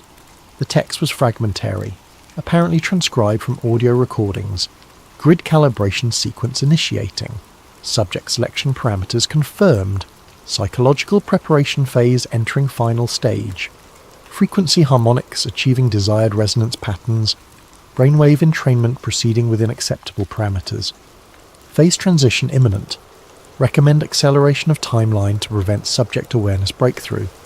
Colonel Harrison dismissed these excerpts as examples of how the subjects had incorporated technical language into their delusional system, creating fictional communications that seemed authoritative but were actually meaningless. But I had heard similar language before in the transmission I had intercepted just before the 6 analysts disappeared. The briefing concluded with a standard warning about the importance of reporting signs of psychological instability among personnel with access to classified information. We were reminded that the stress of intelligence work could manifest in various ways, from substance abuse to paranoid ideation, and that early intervention was essential for both operational security and individual welfare. As we filed out of the briefing room, I lingered behind, hoping to get a closer look at the notebook pages. But the materials had already been secured, locked away in containers marked with classification levels I had never seen before. That night I lay awake thinking about those diagrams, those calculations, those impossible coordinates. The Gulf Breeze 6 hadn't been recording delusions or fantasy communications. They had been documenting a real system, a network of electromagnetic installations capable of projecting precisely controlled signals across vast distances. Whatever they had discovered, it was sophisticated enough to require advanced technical knowledge to understand, classified enough to involve multiple government agencies, and dangerous enough that 6 experienced intelligence professionals had risked everything to expose it. The official story painted them as victims of psychological breakdown, but the evidence told a different tale.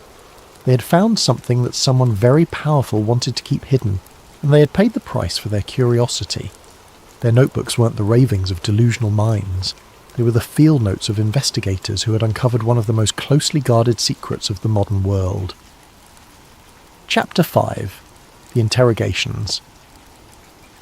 In the military justice system, desertion during peacetime typically results in a dishonourable discharge and 1 to 3 years of confinement. During periods of heightened tension like the Cold War's final months, sentences could be much harsher. When I learned that the Gulf Breeze 6 had received sentences of less than 3 months each, I knew something was fundamentally wrong with the official narrative.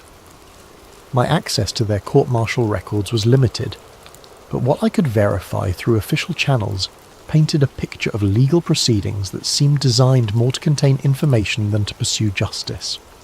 The trials were held in closed session, with all testimony classified under national security provisions. Defence attorneys were assigned from a very small pool of officers with specialised security clearances, limiting the defendant's ability to choose their own representation. Most unusual was the speed of the entire process.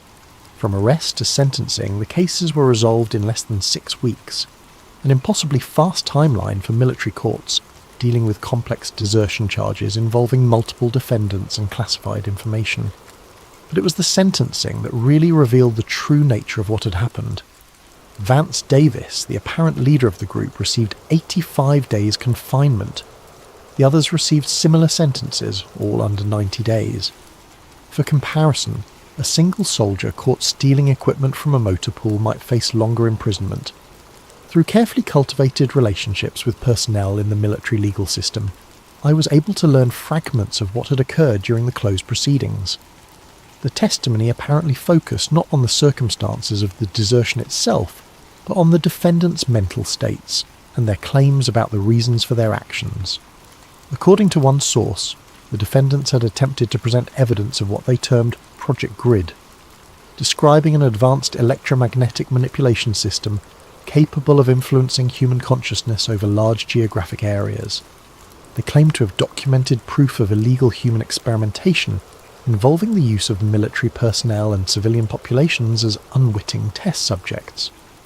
The prosecution's response was to focus on the defendant's psychological evaluations, presenting expert testimony about stress-induced paranoid ideation and group hysteria. The technical evidence the defendants attempted to present was ruled inadmissible on national security grounds, effectively silencing their primary defence. What struck me as most significant was the prosecution's apparent lack of interest in pursuing maximum penalties. In normal circumstances, military prosecutors approached desertion cases with considerable aggression, viewing them as fundamental challenges to military discipline and order. But in this case, the prosecution seemed more interested in containing the story than in punishment. The light sentences served multiple purposes. They validated the official narrative of psychological breakdown, while avoiding the prolonged appeals process that might have accompanied harsher punishments. They also ensured that the defendants would be released quickly and quietly, reducing the likelihood of continued public attention or media investigation. But perhaps most importantly, the minimal sentences came with extensive conditions. All 6 defendants were required to sign comprehensive non-disclosure agreements as part of their plea arrangements, legally prohibiting them from discussing the circumstances of their desertion or any classified information they claimed to have discovered. Violation of these agreements would result not just in return to military custody, but in federal prosecution under espionage laws. I tried to imagine myself in their position, faced with the choice between years in military prison or a few months of confinement, followed by enforced silence about what they had experienced. For intelligence professionals who had dedicated their careers to uncovering and analysing secrets, the requirement to remain silent about their greatest discovery must have been torture worse than any physical punishment. The speed and coordination of the entire legal process suggested involvement from agencies far above the normal military chain of command. The paperwork I could access showed consultation with Department of Defense officials, National Security Agency representatives, and legal advisors from agencies whose names were completely redacted from the documents. Someone with tremendous influence had decided that the Gulf Breeze 6 needed to be neutralized quickly and quietly, their story buried under layers of classification and psychological evaluation. The legal system had been used not to pursue justice, but to manage a potentially explosive security breach. As I researched the case, I kept returning to the fundamental question. If the 6 defendants were truly delusional, why the elaborate cover-up? Genuine psychological breakdown cases were handled through medical channels, not high-priority legal proceedings involving multiple federal agencies. The resources devoted to containing their story far exceeded what would be necessary for dealing with simple desertion motivated by mental illness. The only logical conclusion was that the Gulf Breeze 6 had discovered something real, something significant enough to warrant intervention from the highest levels of the national security apparatus. Their crime wasn't desertion, it was knowing too much. Their light sentences weren't mercy, they were the price of their silence. Chapter 6. The Signal. January 15th, 1991. I remember the date precisely because it was the day Operation Desert Storm began, and I was pulling a double shift monitoring communications traffic from the Persian Gulf region. The whole base was on high alert, every piece of electronic surveillance equipment focused on the developing conflict in Iraq, which is probably why nobody noticed when I detected the same anomalous signal pattern that had preceded the Gulf Breeze 6 desertion. It started at 0347 hours local time, during a minor geomagnetic storm that was causing intermittent interference with our satellite uplinks. At first, I dismissed the readings as atmospheric noise, just another side effect of solar particle bombardment interacting with Earth's magnetic field.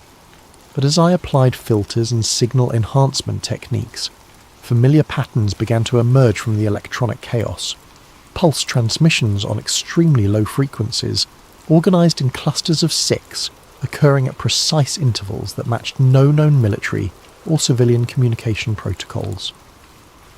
I immediately began recording everything. using the same procedures I had followed during the original intercepts 6 months earlier. But this time, the signals were stronger, clearer, as if the transmission system had been refined and improved. Instead of the fragmentary voice communications I had detected before, I was receiving what appeared to be complex data streams, digital information encoded in electromagnetic pulses that my equipment could capture but not decode. I worked for 3 hours to clean up the signal, isolating it from background interference and atmospheric noise. Gradually, an extraordinary pattern emerged. The transmission wasn't random data, it was a precisely structured map, consisting of coordinate pairs that corresponded to locations across the Gulf Coast region. When I plotted these coordinates on a map of Florida and southern Alabama, they formed the same concentric circle pattern I had seen in the Gulf Breeze 6 notebooks.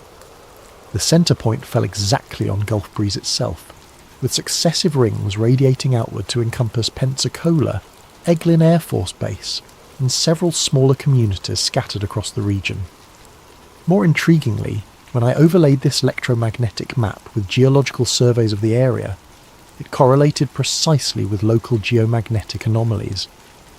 The Gulf Coast region sits atop complex mineral deposits and underground geological formations that create natural variations in Earth's magnetic field.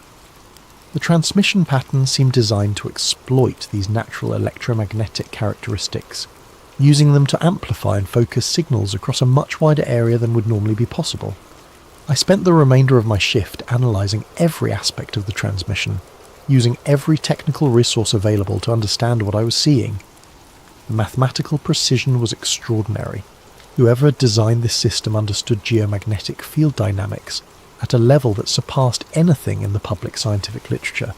But the most disturbing discovery came when I compared the timing of this transmission with reports from Gulf Breeze itself.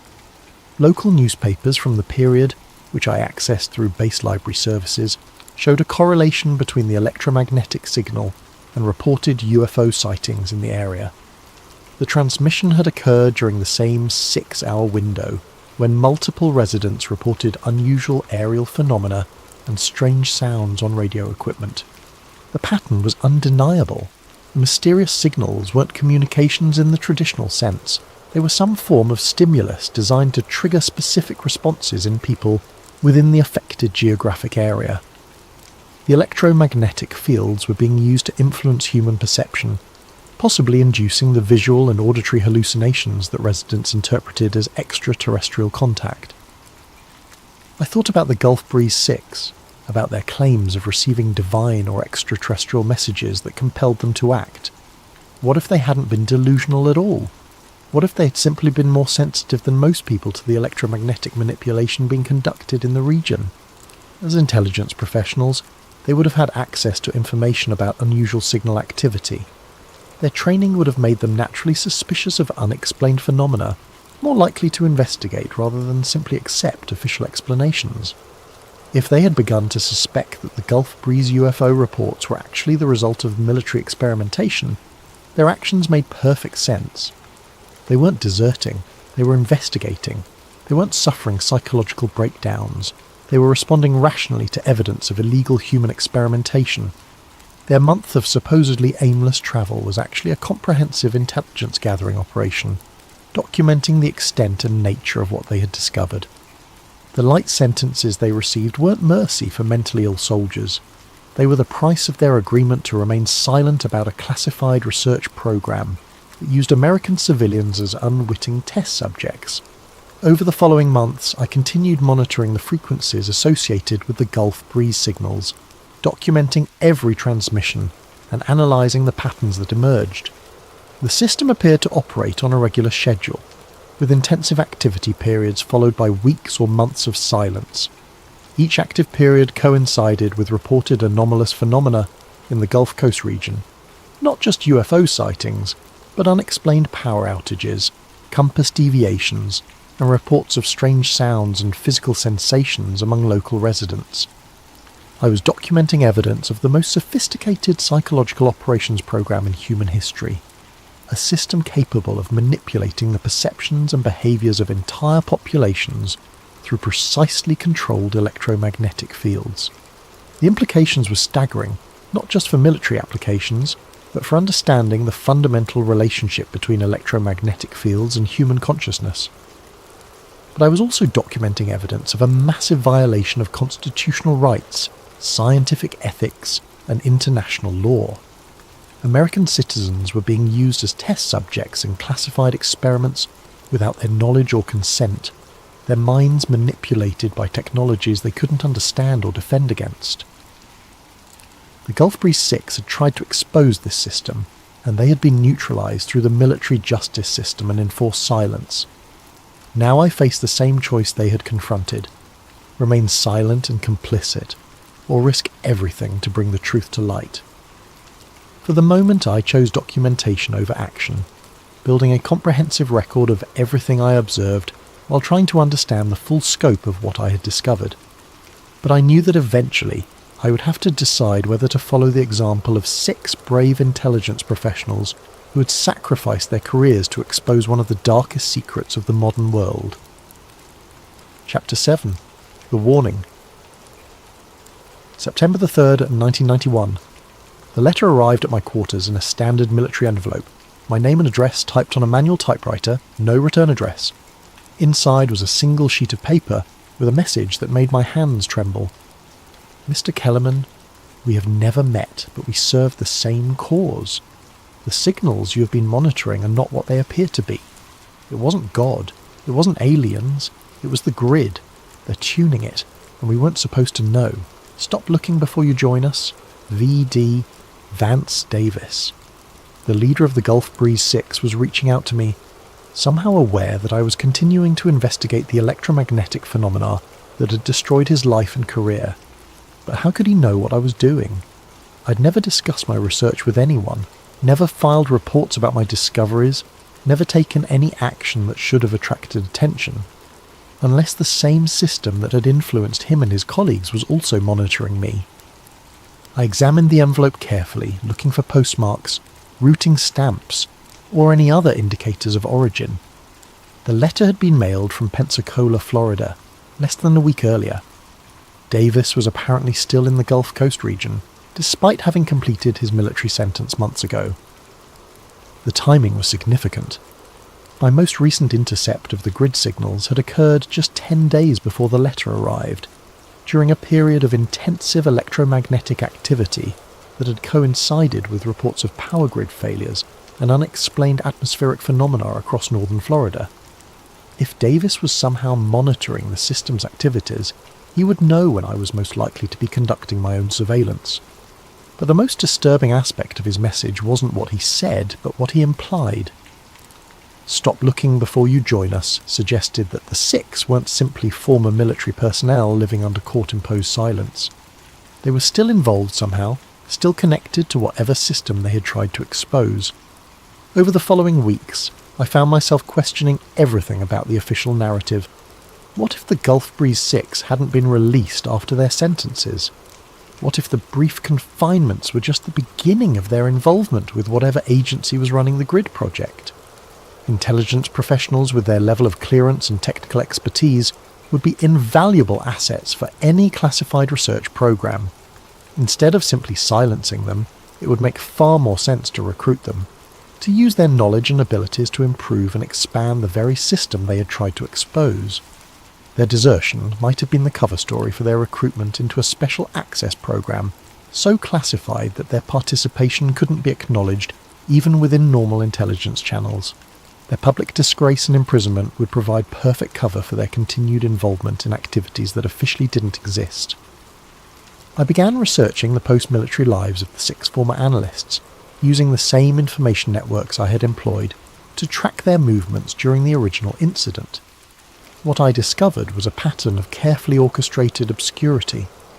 All 6 had supposedly found civilian employment after their military service ended, but their employment records were strangely incomplete. Database searches turned up fragmentary information. Employment with defence contractors whose primary clients were classified agencies, residential addresses that led to mail forwarding services, financial records that showed regular income from sources identified only by numerical codes. They appeared to be living normal post-military lives while simultaneously existing in a carefully constructed shadow world that kept their actual activities hidden from public view. It was exactly the kind of deep cover arrangement used for personnel involved in programs too sensitive for normal oversight. 3 weeks after receiving Davis's letter, I found my answer in the most tragic way possible. The Pensacola News Journal carried a brief article on page 4. Former military man dies in auto accident. Vance Davis, age 34, had been killed when his car left the road during a rainstorm and struck a tree. No other vehicles involved, no indication of mechanical failure, no evidence of alcohol or drug impairment. Just another unfortunate traffic fatality that merited 2 paragraphs in the local newspaper. But the timing was impossible to ignore. Davis had contacted me exactly 24 days before his death, warning me to stop investigating the grid signals. Now he was dead, and his warning carried implications that chilled me to the bone. I requested leave time and drove to Pensacola to attend the funeral, hoping to learn more about Davis's final months, and possibly to make contact with other members of the Gulf Breeze Six. What I found instead was a carefully staged event that raised more questions than it answered. The funeral was held at a small chapel near Naval Air Station Pensacola, attended by fewer than 20 people. I recognised none of them as military personnel, despite Davis's years of service and the strong bonds typically formed between intelligence professionals. The mourners appeared to be local civilians, people who might have known Davis during his brief time in the area, but who seemed unfamiliar with his military background. Most tellingly, none of the other 5 members of the Gulf Breeze Six attended their former leader's funeral. Given their shared experience and the bonds that would have formed during their month of investigation and subsequent trials, their absence was inexplicable unless they had been prevented from attending, or were no longer free to make such choices. After the service, I approached the funeral director to express my condolences and hopefully learn more about Davis's final months. What he told me confirmed my worst suspicions. Davis had been living in Pensacola under an assumed identity, working as a civilian contractor for an unnamed government agency. His work required frequent travel and extended absences, during which he couldn't be reached even by emergency contact. The funeral director had been contacted not by family members, but by a representative from a private security firm that specialised in handling arrangements for government personnel involved in sensitive assignments. The picture that emerged was of a man living in enforced isolation, cut off from his former life and colleagues, working on projects he couldn't discuss with anyone. His death, whether accidental or intentional, had eliminated the one member of the Gulf Breeze Six who had retained enough independence to reach out to others investigating the grid phenomenon. I left Pensacola that evening knowing that I had received my final warning: continue investigating, and I would likely share Davis's fate. Remain silent, and I would become complicit in a program that violated every principle I had sworn to defend. Chapter 8. The Present Day. 33 years have passed since the Gulf Breeze Six vanished from their posts in Germany, and I am now an old man haunted by knowledge I was never supposed to possess. I retired from military service in 1994, spent 2 decades working as a civilian communications consultant, and tried to convince myself that the secrets I carried were buried safely in the past. But the grid never stopped humming. Gulf Breeze still experiences unexplained phenomena. The UFO sightings continue, though they receive less media attention now. Local residents report the same electronic interference, the same mysterious power outages, the same compass deviations that characterised the town during the 1990s. The frequency and intensity seem to follow patterns that suggest ongoing experimentation rather than natural phenomena. More significantly, similar reports have begun appearing from other locations around the world. Small communities near military installations, usually in areas with unusual geological characteristics, experience brief periods of anomalous activity followed by months or years of normalcy. The pattern suggests a global network of grid installations, each capable of generating precisely controlled electromagnetic effects within limited geographic areas. In 2019, I finally gained access to some of the recordings I had made during my service at Gablingen Station. materials that had been classified for nearly 3 decades. Modern digital analysis techniques revealed details in those old intercepts that I had missed during the original investigation. Buried beneath the layers of static and interference, almost inaudible even with the best enhancement software, were voices repeating a phrase I had never noticed before. Not 6. Not 6. Not 6. The implication was staggering. The Gulf Breeze. 6 weren't the only intelligence personnel who had discovered the grid project. There should have been more, either additional analysts who had made the same discoveries or other personnel who had been recruited into the program from the beginning. But only 6 had been publicly exposed. Only 6 had been court-martialed and silenced. The phrase suggested that others had been handled differently, either eliminated quietly or recruited successfully enough that their disappearances never attracted attention.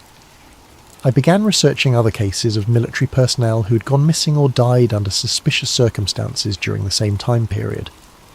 What I found was a pattern of isolated incidents that, when viewed together, suggested a systematic effort to control information about advanced electromagnetic research programs. Between 1989 and 1992, more than 30 intelligence personnel assigned to communications monitoring duties had either died in accidents, transferred to classified assignments, or simply vanished from official records. All had security clearances that would have given them access to the kind of intercept data I had been analysing. All had been stationed at facilities involved in satellite communications or electronic surveillance. The Gulf Breeze 6 were the only ones who had managed to investigate and attempt to expose what they had discovered. The others had been neutralised through more direct means, their disappearances scattered across multiple agencies and geographic locations to prevent anyone from recognising the pattern. I realised that my own survival had depended on factors I hadn't understood at the time. My role as a signals technician had been considered too junior to pose a serious threat. My research had been conducted carefully enough to avoid triggering automated security monitoring systems, and perhaps most importantly, Davis's warning had convinced me to limit my activities to passive observation rather than active investigation. But my silence had come at a cost. For 3 decades, I had allowed a program of illegal human experimentation to continue, knowing that American citizens were being used as unwitting test subjects in research that violated every ethical and legal standard of civilized society. Now, in what may be my final years, I have decided to break that silence. This account represents everything I know about the Gulf Breeze 6 and the electromagnetic manipulation system they died trying to expose.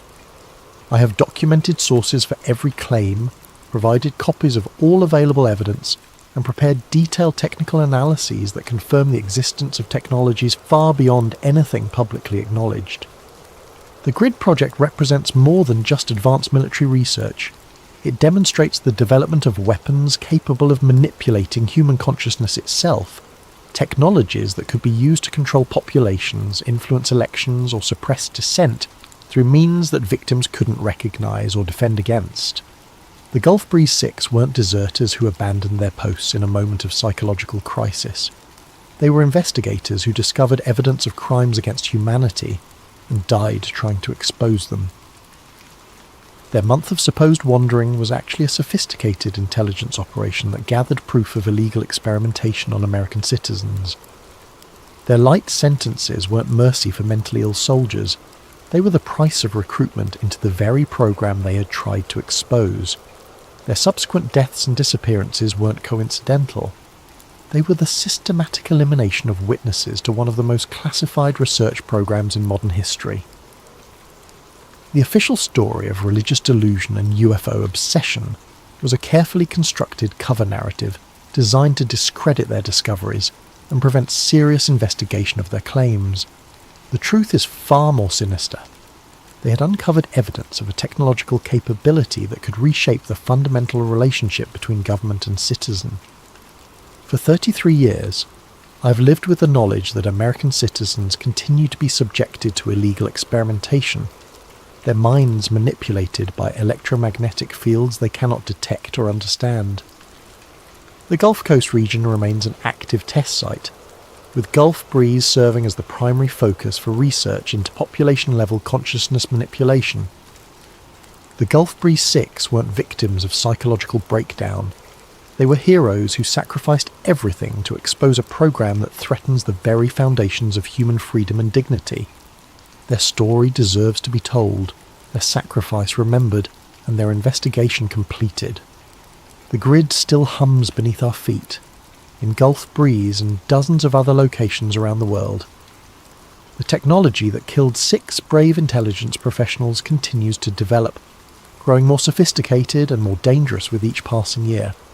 Their deaths will only have meaning if we finish what they started. The truth about the grid project must be exposed, the illegal experimentation must be stopped, and those responsible must be held accountable for crimes that span decades and continue to this day. The Gulf Breeze 6 weren't deserters, they were defectors, from a reality being tuned beneath our feet, and their defection was the most patriotic act any of them ever performed.